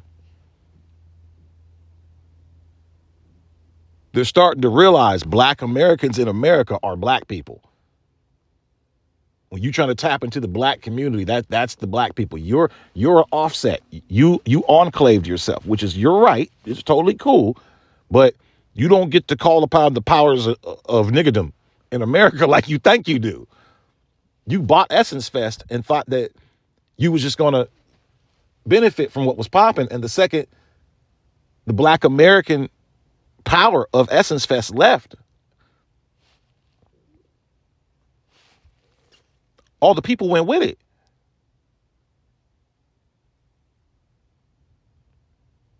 Now, if you took everybody that used to put on Essence Fest, all the black Americans that used to own it, used to run it, and they went and they opened up not Essence Fest down the street, hell, whoever owns Jet went and hired all of them and said, shit, nigga, Jet Fest, right? Same coffee table. Come on down. And they did all the same stuff they normally do, booked all the same people you didn't book that year that they normally would have booked, ran the whole thing. They were the regularly black American ass ran it the way you didn't want a black American ass run it. You would hear Jet Fest off the hook, though. Everybody was at Jet Fest, man.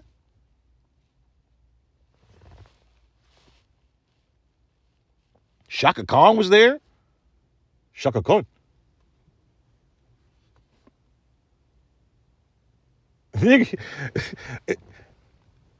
You keep trying to do this takeover thing, but then you can't never take over. That's the point we're showing to you. Take over. Do something where you actually take over. You come to the HBCUs we let you in and start talking takeover day. You could have just said African Day. You could have said African Unity Day. Like, that's just the weirdest thing ever. Everything you promote and have always promoted as tethers, right? Even when we thought things was cool, we thought it was weird. You guys always promote anti and opposition. You're You've marketed yourself to folks to be the opposition to us, the anti-us, the against us. Like not just set apart from, but the anti. Like always try to compare yourself. It's super weird. Jollof versus jambalaya.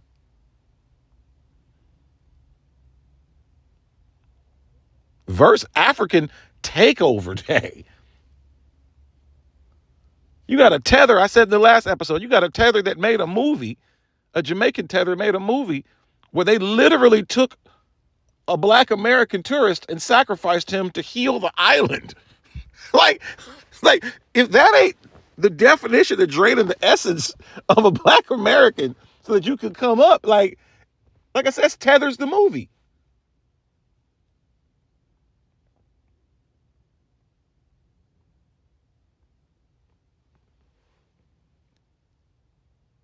This is what you're dealing with. You know, this is the mindset of the kind of people you're dealing with. The worst of the worst, the people that do anything. There needs to be a movie about, like I said, it would be like the Hunger Games. What do y'all be doing to win them lotteries, quote unquote lotteries, to get over here?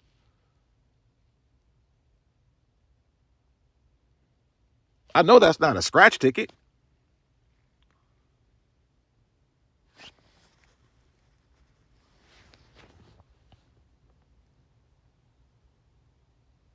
They've blown their signal.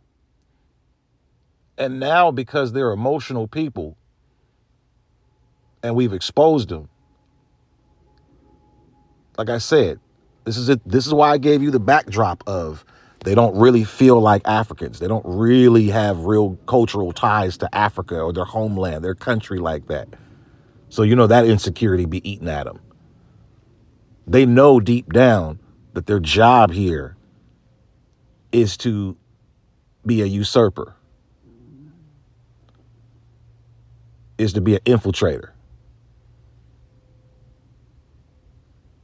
For those of y'all that are into the comic book and the TV show The Boys, and you know the real identity of the black masked dude, you know exactly where I'm going. You know your only value. Remember, you don't have a true identity you feel secure in. You lost yourself over here 10, 15 years. I've never met an African. I've never met an African since the 80s that said he just got here. Nigga always been here for 10, 20 years, right? But still got his accent. Full-fledged accent. But when you ask them if they ever go back, they'll never go back. They'll never be going back.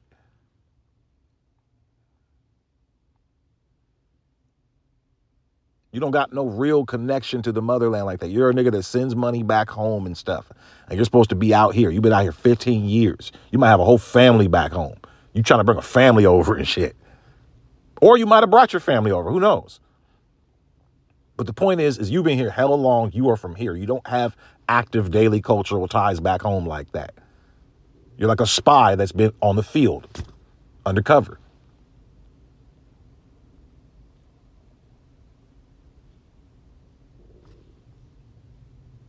And you know that the whole point of you is to infiltrate us. You know your whole value set here depends on us. You can't stand us. You want our position. A position you don't think, and mind you, I'm not saying anything we don't hear the immigrants say themselves all the time. We see all this opportunity you have and you just wasting, so lazy, and we just, if we had a chance. That's all they say all the time. That's their words. You remember how sad that one African, I think it was Ethiopian, he got seized like Ethiopian, or no, he was Somalian, because it was during the Somali rush a couple months ago.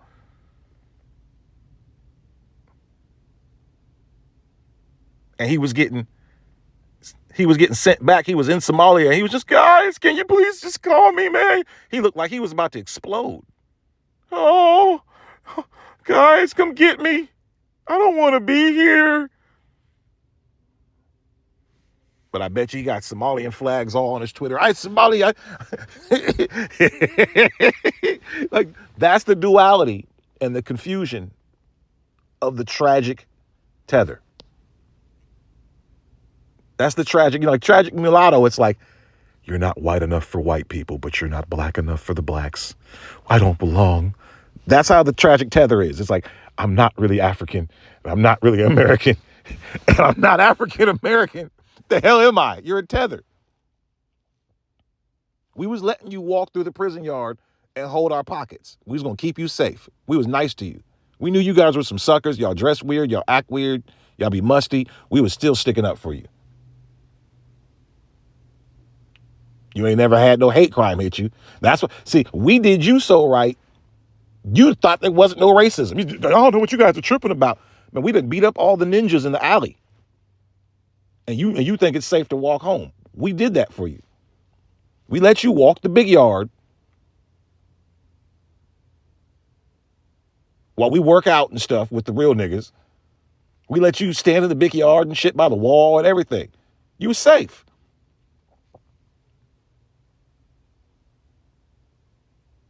You blew your cover. You blew your cover. And now you don't really have a play. The only real play you got is to hope that the Democrats win the election. That's the only play you got. But even then, and this is going to be the heartbreaker for you,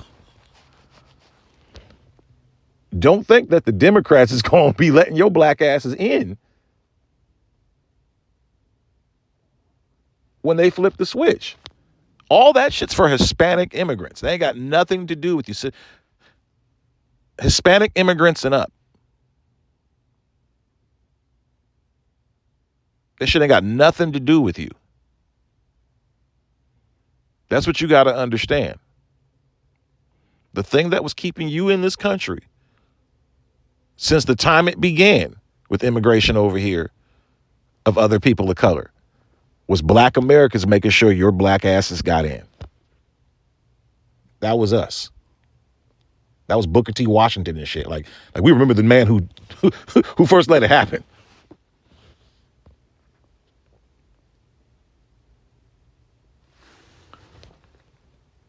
So this is where it's just going to get. This is just where it's going to get. It's going to be a real awkward position for a tether. This is why you see them crashing out. It's similar to the Mexican American immigrants that was waving. Remember when they was all protesting out here and they was waving their Mexican American flags? And white folks are just laughing at them like, okay, go back to Mexico then. Like, that's what we're saying. Get out. Viva Mexico. Go. that didn't make no sense. But the reason that what we didn't realize was the reason why those Mexican immigrants was waving those flags was they was showing white Americans, this is my identity. This is my identity. They was trying to cling to the last thing they had, which was their Mexican identity, because they know they weren't accepted to have an American identity. That goes right back to that forget you then bitch shit, because we know for a fact you like swam in dirty waters and escaped canines and CPB agents and paid big money and probably owe people money to be able to be in America to work a regular ass job and live in hiding. It's that much better than whatever you was going to. And you about to have to go back. You know what I'm saying? So you can't go push back on that. I ain't Mexican. Yeah, that's why we know it's over sending you back to Mexico, buddy. Keep talking shit, we'll drop you off in El Salvador.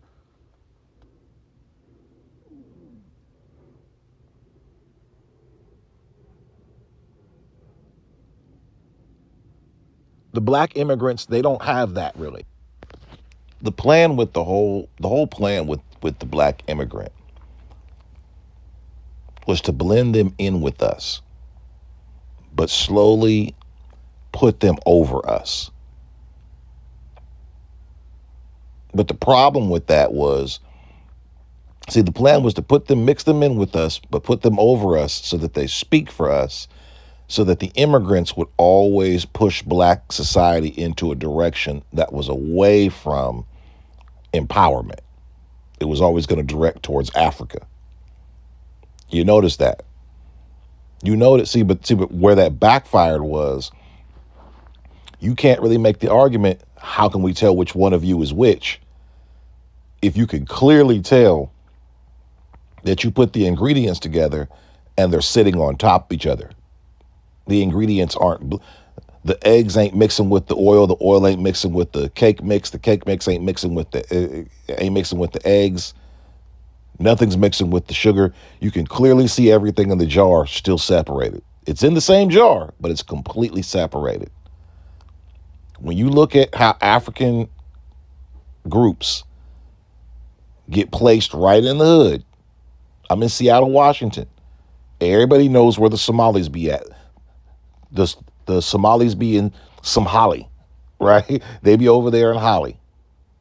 Aggressive, antisocial, don't rock, be having the nerve to try to gangbang. Be doing the same shit niggas do, but be separate and set apart.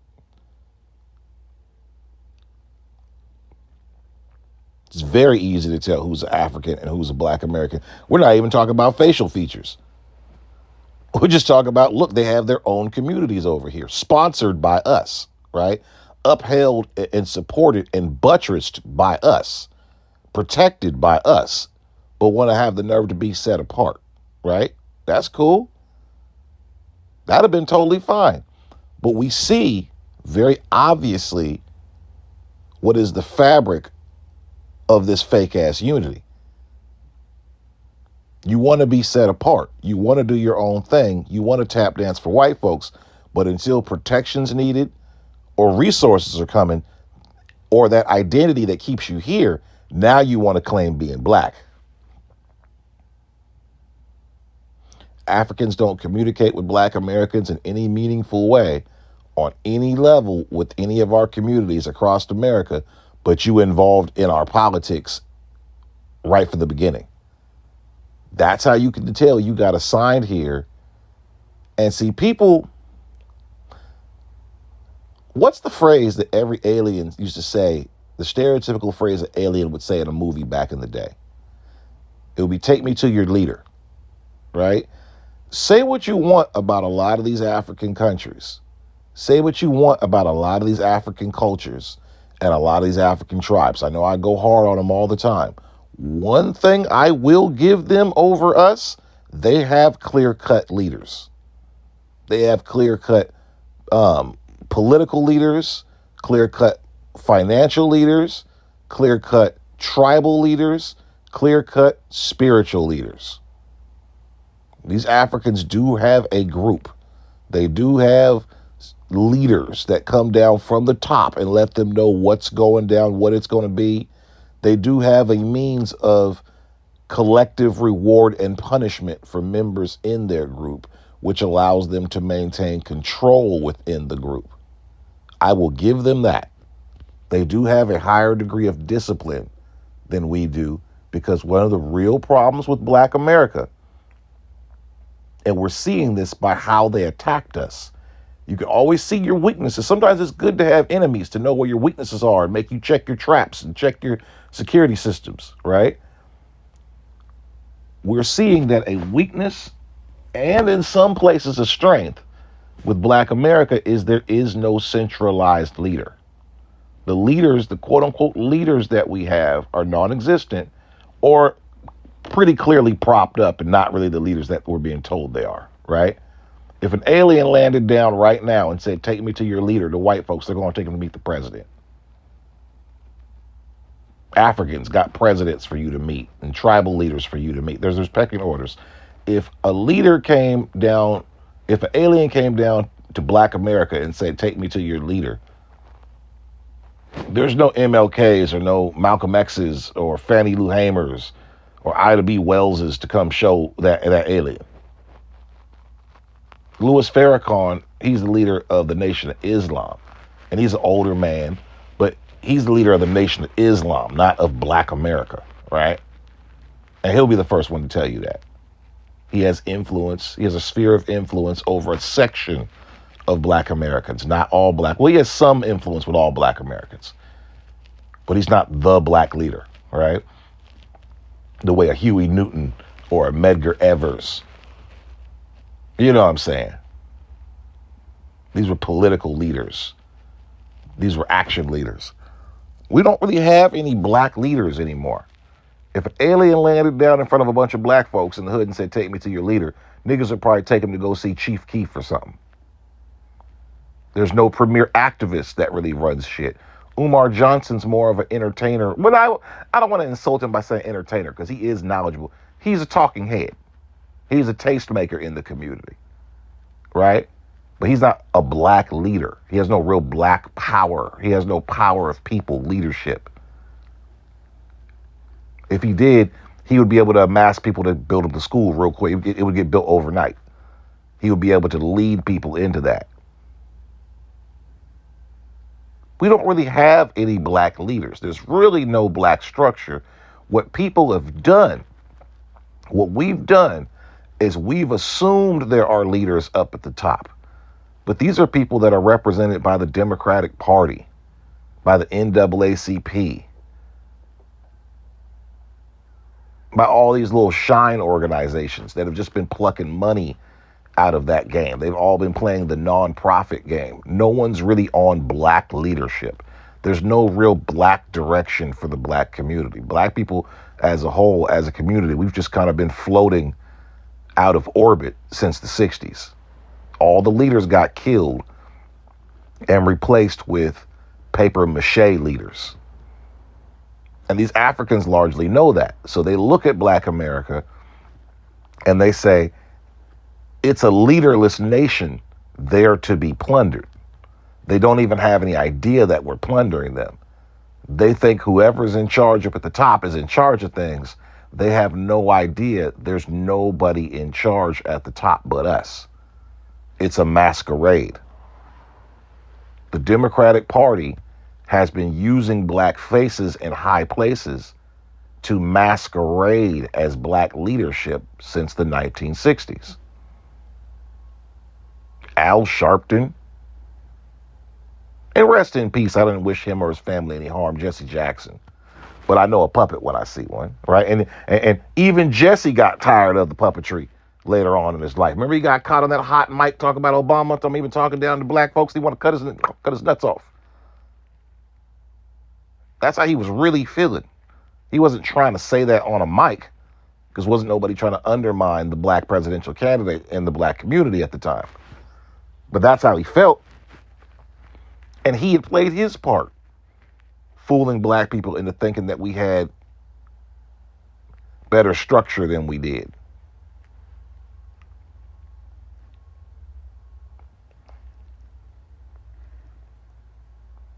We have no real Black leaders like that.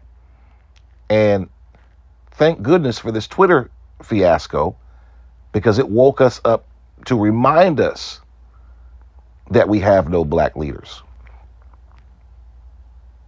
So who are these niggas? So it ended up kind of being a benefit, because once we all know we have no Black leaders. So when these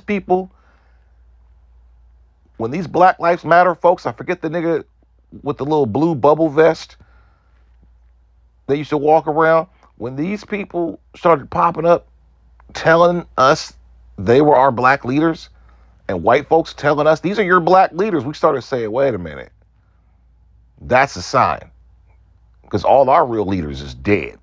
All of them got killed. All the real writers got killed. That's how you knew that they didn't sell out and that they weren't compromised. That should let you, it's a real easy way to know who was really down and who was just for show. Who was for sure, who was for show back then. Right? If you was a Black Panther back in the day, your ass got killed or put in jail or you on the run, clearly you was a real Panther. If you was a Black Panther back in the days and now you're sitting in Congress or you're a senator or something, it's a little suspect. It's a little suspect. We don't have black leaders like that. All the real saints was killed. All the real ones was killed. And what was left, if you look between the 1960s and you go into the 1970s and you look at the people that was supposed to be the black leaders and shit, you start to notice that the black leaders become more caricatures of themselves and they become more comic book exaggerated. Like they start to become the big afro with the black power fist and the dashiki. Start looking at that. You start noticing that's because that new crop of black influencers, after all the leaders got killed in the 60s, that new crop of black influencers, what I say before, especially with black folks, but usually with anybody, the less substance somebody has, the more exaggerated the aesthetics become. That's why that black girl with the septum ring in her nose and the Afrocentric tattoos and clothes and garments, she always got a white boyfriend. She's got to dress up like that to compensate for the fact that you're a sellout, right? You're a big sellout. See, black male coons don't even try to play that game. If you're a black male coon, you're Clarence Thomas, you're going to be with your white woman and coon it up. You're not even going to try to make the effort to, because you don't feel bad. You already know, I'm a coon. I'm not going to lie. I'm not going to be a coon in the closet. But a lot of black women who have coon tendencies, they tend to try to cover it up by being the aesthetic sister girl black woman all the time. They always look like Beyonce backup dancers. But they'll have white boyfriends, work at white jobs, and do white people's bidding. Can't stand niggas in any form. But they got that kente cloth miniskirt that's how that goes. It's all aesthetic. It's all a look. Go look at the 1960s. You look at the 1960s freedom fighters in our community, and they all wearing like suits. They're all up there marching in suits and wingtip shoes and shit and fedoras, looking fly as hell. And then you look at, or you look at the Panthers and they walking up there with the leather jackets and they had their afros cut low. They weren't even called afros back then. They was called naturals, right? It's fresh off the Sam Cooke list. Just their natural hair, and they'd have their little leather jackets. They was dressed up well to do, looking serious. Deacons of defense out there looking sharp, looking like respectable black men. No games. Then you start looking at them Stokely Carmichael niggas. And I know Stokely Carmichael's from the 60s, but you see he started really turning up towards the late 60s, right before King's death, undermining MLK and stuff. You look at him moving in the 70s, you look at all them black leaders in the 70s, and look at Jesse Jackson, how he's dressed in the 70s. These niggas is walking around with dashiki pajamas and big, exaggerated, crazy looking afros, like just way over the top, like O.J. Simpson can't get through the front door on the Naked Gun afro, just crazy giant. Like, it's just over exaggeratedly black. Because you guys know you're not really making any. Then go look on paper and look at the tangible moves that got made. Go look at the tangible moves that got made in the 60s and shit. Getting amendments and civil rights bills on the board. Not just executive decisions, not just memorandums of understanding, not just agreements to be nicer to people or to see. No other group, not the Mexicans, not the Asians, not the Arabs, no other group got points on the board like black Americans do in this country. We made white folks have to amend their constitution. You hear white? That's why white folks be so mad at them. Our founding fathers, the founding fathers had to go found some new shit after black folks. Guess what else we found self-evident? We found some new truths. Fourscore, they whooping our ass. They had to change that tune real quick. Didn't nobody have a change of fucking heart? Didn't nobody have an epiphany? And you know what? I just realized it's mean to do this to people. No, that's white folks trying to get ahead of the story. Black folks was on some Jean-Claude Van Damme blood sport shit. We made these niggas say Matei. That's what really happened. That's what really civil war, civil right, anything. These are uncivilized people. That's why we had to get them right with civil wars and civil rights. Black folks won all them shits and made them have to go back to the scoreboard and chalk up something different. Figure it out. Slavery was the key factor in their entire economy, their powerhouse to becoming a first world nation and a superpower. You think they just gave that up because they were like, yeah, it's kind of mean, or we're just kind of bored? No, we forced their hand. They've been mad about that ever since. They're building robots and androids and AI in 2026 to try to get back what they lost with slavery in the 1800s.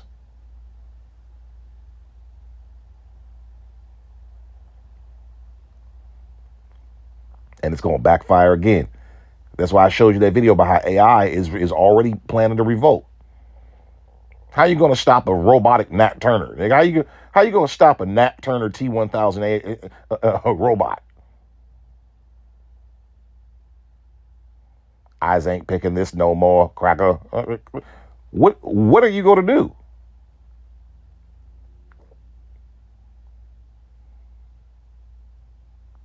You put these fake. You notice. I'm just pointing this out. Africans and Caribbeans don't rock with Black Americans in any meaningful way. You don't be in our communities like that.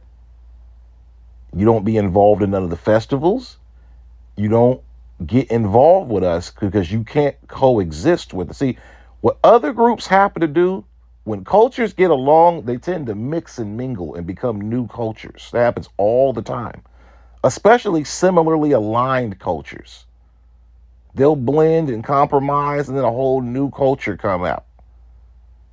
Other groups have the ability to mix and match with them. You go to black areas in LA, even before they were just straight up taken over, right? And that was government sponsored. See, the Africans wanted something like what the Hispanics got with the whites against the blacks. That was the model. This was supposed to be a better model than what went down with the Latinos, right? When the Latinos started getting put in black neighborhoods, niggas didn't even know they were being invaded. They just kind of thought, oh, this is all right. Some new people over here. Niggas started mingling, messing with the women, right? Females started messing with the men. People would spill Taco Tuesday. Oh, okay, nice. They start bunch of street niggas talking Spanish and shit. When they get the deal on the plug on some work, everything seemed cool at first. Then the Hispanics got their numbers up and switched on you. Niggas had no idea what was going on. But by the time the signal was clear, you looked around and Hispanics had power in politics. All the politics that black folks was Rainbow Coalition sharing with them, they all turned on us in LA and California. Started working with the white folks to do what? Remove the black people out of California. And black people couldn't call the shit out for the racism that it was because they were using Hispanics to go do it. The Hispanics were eligible for every people of color, lift every voice and sing, rule, loophole you can imagine. They were the perfect anti-black. And niggas didn't see it coming because we didn't know we were. Most successful invasions do not look like invasions. Don't believe what the movies tell you where it's 3 or 4 or 5 battleships coming, they laying siege to the lands. No, most invasions look like a neighbor knocking on your door to bring you some cookies because you're new in the neighborhood. That's what invasions really look like in history. And this California invasion was no different. It was perfectly, excellently pulled off by the Democratic Party. Good job on you. We're not even mad. You don't even know good game until it's ran on you. Shout out to my nigga Zoe. I love using that line because it's so true. When somebody gets one over on you, you a real hustler. You think, damn, that was a good move. All right, okay, good shit. And then you check the ball up and we play again. All right? So good move on the whites in the Democratic Party for displacing us. That's our fault for being trusting. But fool me once, shame on you. Fool me twice. We can't get fooled again, right? Right? We ain't getting fooled again. Here you come with these African immigrants on the same bullshit. And like I'm saying, where the Mexican immigrants, they blended with us. They blended culture, they blended food and music and stuff. We was rocking with it for a little bit. They were able to successfully put that black and brown in the back of people's ear with the help of people like Jesse Jackson. And niggas felt like there was some sort of forced, some fake camaraderie. We knew in the back of our head something didn't feel right, but we were being told by what we thought was our leaders at the time that these was the folks, this was the thing to do.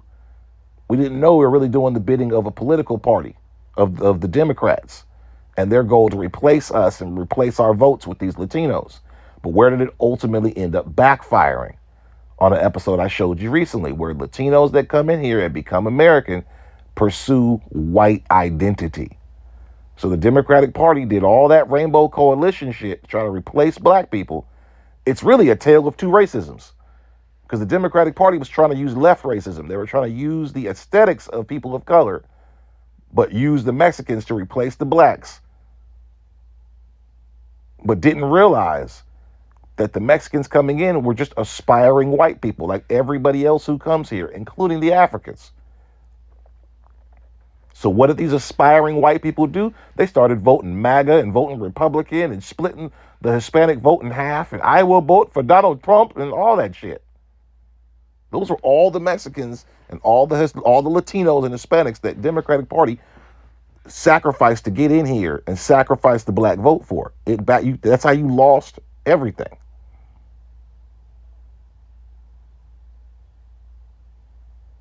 And now you're trying that move with these African immigrants, but here's the difference. Unlike the Hispanic immigrants, they haven't fully committed to the erasure. We can see them coming from a mile away. They don't blend with us on any cultural level. And you see, as annoying as I get with it, we know that the Hispanics are not sincere now, but the Hispanics were at least consistent on messaging. What I said earlier, everything about the Africans is anti-Black American, is versus Black American. It's very clear you guys want up next, right? You guys are real thirsty. It's like somebody that wants to use your name for attention. But look at what the Hispanics used to do. And mind you, I'm not saying the Hispanics was good or did anything good for us. I'm saying look at how consistent they were on the messaging. The Hispanics never said black versus brown. As shady as the shit as they've been doing, they'll shut any conversation like that down because they don't want to blow their cover. They were at least committed to the lie. The Hispanics, the Latinos always said black and brown, black and brown, black and brown. Even though they never did nothing black and brown, but leech on black, right? But at least the messaging was, we're with you. We're all in this together, right? Their messaging, even though it was bullshit messaging, it was consistent bullshit messaging, right? That there is a unity between the two groups. There's a camaraderie between the two groups. The Africans don't do that. The Africans didn't know how to play this game. The Africans come from tribalism, where if I'm different from you, I don't rock with you. So the Africans, everything was Jollof versus jambalaya. Africans versus African Americans. Africans versus Black Americans. Nigerians versus Black Americans. I'm not black, I'm Nigerian. You niggas don't know where you come from. You niggas aren't really African. You niggas have admixture. We're pure. Everything was separate. Don't choose them white people. Choose us. Everything was separate versus and in opposition to. You don't mix and mingle with us on any level in our communities. But you're all the only spot where African interest converged with Black American identity was with the Democratic Party, was in the politics. And a lot of Africans thought, okay, these Black Americans are so dumb, they think we're unified. The Democratic Party has told us that we're unified, that they have control of the Black community. Remember, this is during the captured vote era, where Democrats thought they could do whatever they wanted to Black Americans because what are they going to do? Vote Republican, right? Africans got the signal that they were in control of the Black community. The Africans only rock with black people based on political lines right near the resources. If you ever notice where Africans hang, they hover and hang right around black American resources, right? This is where the attitude comes from. Have you ever been confused? How are you sitting there draped in black American resources and culture telling us we have no culture, right? How are you sitting there with an Obama shirt on from 2008? It's 2026. You got an Obama shirt on with an HBCU, musty HBCU jacket. You go to an HBCU. You live in a black neighborhood, but we don't even rock with each other. You're over here trying to argue. You notice everything's about how come we're not invited, you're not inclusive. Oh, by the way, we want to be exclusively African. We don't even want to start an African History Month because we know we couldn't make it 3 days. We couldn't make it 3 hours here in America with an African History Month. We want to try to shoehorn African history into Black American History Month. It's always about trying to parlay some shit over to them, right? We want to act in your movies and play you in your movies. We want to be you so bad. We want to come here and do your rap. We don't want to do, no. Matter of fact, we want to come here to your clubs and demand that you play Afrobeat. We don't want to have our own Afrobeat clubs. We don't want to start African colleges, and we damn sure aren't going to go to a predominantly white institution talking no African takeover day. We know we'll get lynched right there in the town square. We want to come antagonize Black America. The whole narrative from immigrants was that from African immigrants was we're taking over. Never forget, that was their open dialogue with us when it was all good, when the Democratic Party was in charge.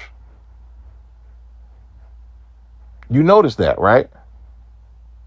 ADOS and FBOA was around back then when the Democratic Party was in charge. There was no talk about unity and shit like it was now. There was no talk of no damn unity. They was like, yeah, eat it. We're here. There's no getting rid of us. They could never imagine what's going down now. They was to go back and look at them videos before Donald Trump came in, how crazy they was talking.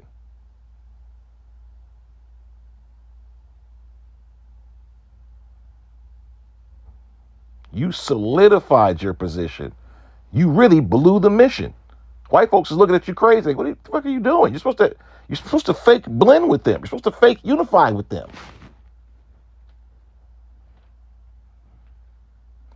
There's a video of this Chinese dude. This is back when the Chinese were first coming into Africa and setting up businesses in Africa. And there was this Chinese dude that had a mental break. He couldn't keep the secret in no more. He just started telling the Africans on camera, we're here to invade you. We're here to steal your stuff. We don't like you. You guys look like a monkey. Remember I think he was in Kenya. He got kicked out of Kenya. He was calling all the Africans monkeys. He couldn't stand being around them niggas no more. He couldn't stand being around them niggas so much he couldn't keep the assignment. All the Chinese men that came into Africa are supposed to fake and be smiling. Oh, hi, we hear unity. Oh. That's not what they're there. They're there to take over. But he couldn't keep that in no more. It's like being Agent Smith in the Matrix. He was like, I can't stand the smell of you humans. I hate working here with y'all in this Matrix. The warden is trapped in the prison too. He just goes home at night, but he's got to come back in the morning every day. He hates it there as much as the prisoners do.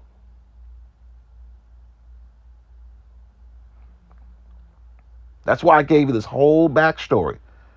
You're an African immigrant living in America. You've been slowly losing your identity, playing undercover African here in America. Your job was to infiltrate Black American society and undermine it so that one day you can represent it and keep steering it in directions that benefit you and the Democratic Party. Right? That's how they come at us all the time. We got to help stop it. We got to help fight for immigration. We got to help fight for women's reproductive rights. We got to help fight for gays. You were supposed to help us keep churning that black American vote, the most consistent vote, the core of the party, and parlaying that and redirecting that energy into other shit that had nothing to do with black American community self-empowerment. But you couldn't do it because your African pride kept making you go, I'm not one of these niggas. Right? Your African pride kept making you blow your cover just like that Chinese man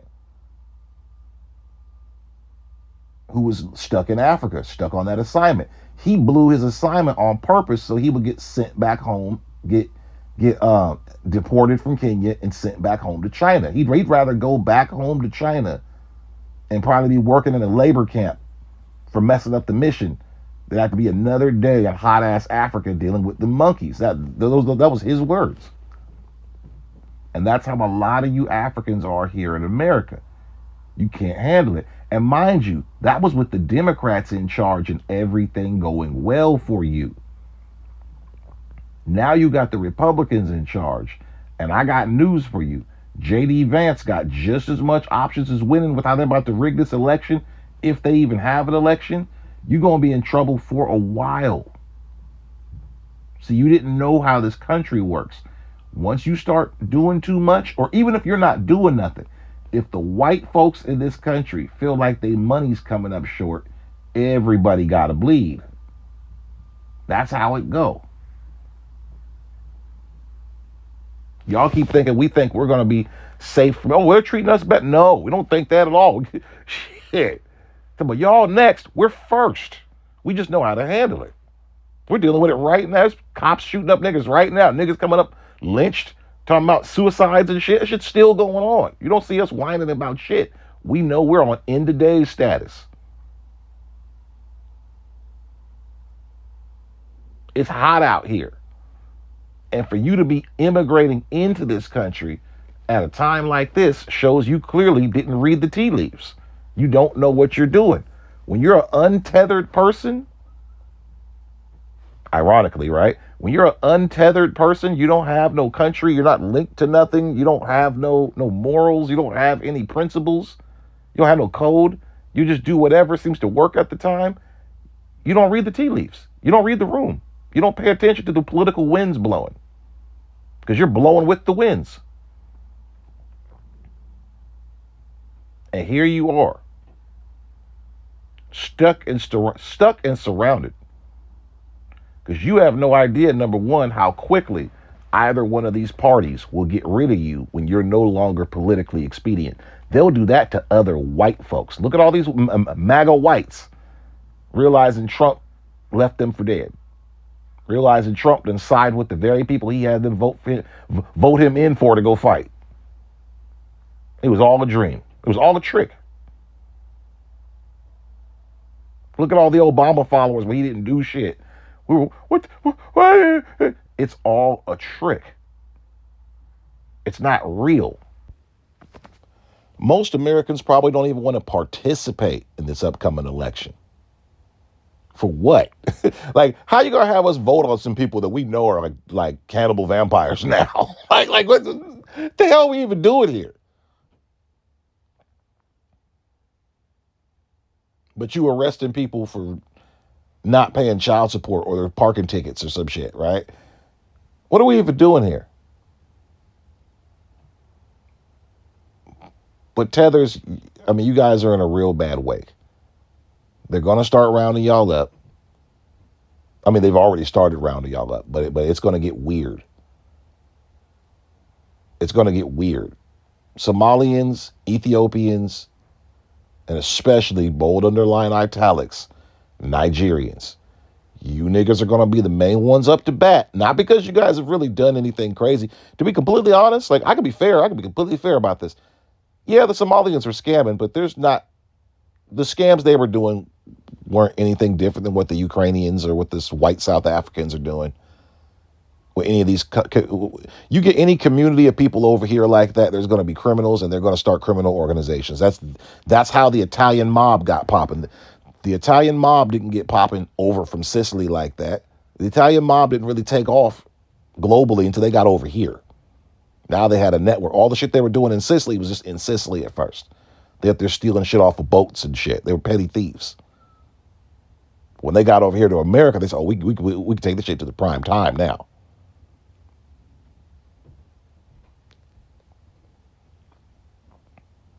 That's not why they're rounding y'all up. They're rounding y'all up because, number one, you three groups represent the largest amount of Africans here in America that they could still get rid of. They can still round y'all up. They got all y'all import papers, all y'all green card information. They can find exactly where you're supposed to be at. They can round every last one of y'all up, and that paperwork don't mean shit. They will send you packing. And again, don't think that's the right wing doing that. That's the whole of America. It's all of white America doing that because the white left wing will fight back on some shit they don't want to happen. You see them arm in arm out there for the Mexican immigrants. They didn't come out for Haiti. They didn't come out for your black ass, right? They're not coming out for Nigeria. They were expecting us to come do that. That would have been great optics. They were expecting us to come do that. You see how they went and paid and made that fake Black Panther group and shit? They wanted the imagery of black people coming out there, and because black people have high moral majority.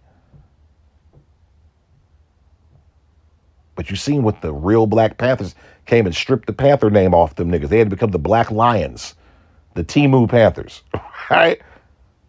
Right? It's the charcoal lions. The who? You can't even use the phrase Black Panthers because it's a trademark. They want that endorsement from Black America. And the white Americans on the left are just now starting to realize, like I said, oh, you Africans aren't really liked by Black Americans. And you can't blame it on racism. You can't blame it on bigotry or your favorite word, ignorance or xenophobia.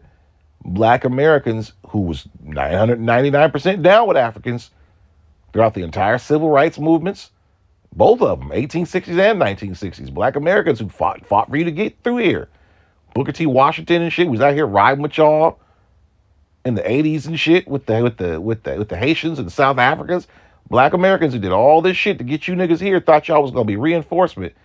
Black Americans don't like you. If Black Americans don't rock with you, you're done.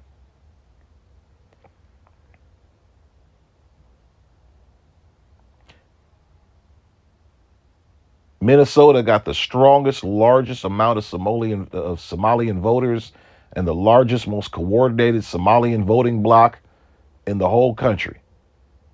And you still don't got a chance to win without the Black American vote.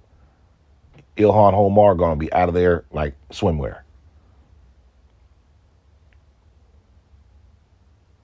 They already got their religious leader. Remember their religious leader came all the way over here from Somalia, a war-torn country, finna get taken over, got droughts and famines and all kinds of issues going on. The nigga flew all the way over here, that musty robe, to talk about how Black Americans don't know their dads. And we're like, what? How do we even come up?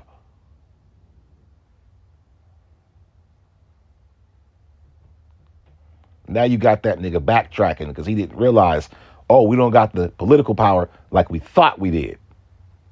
See, they all jumped the signal and blew their cover.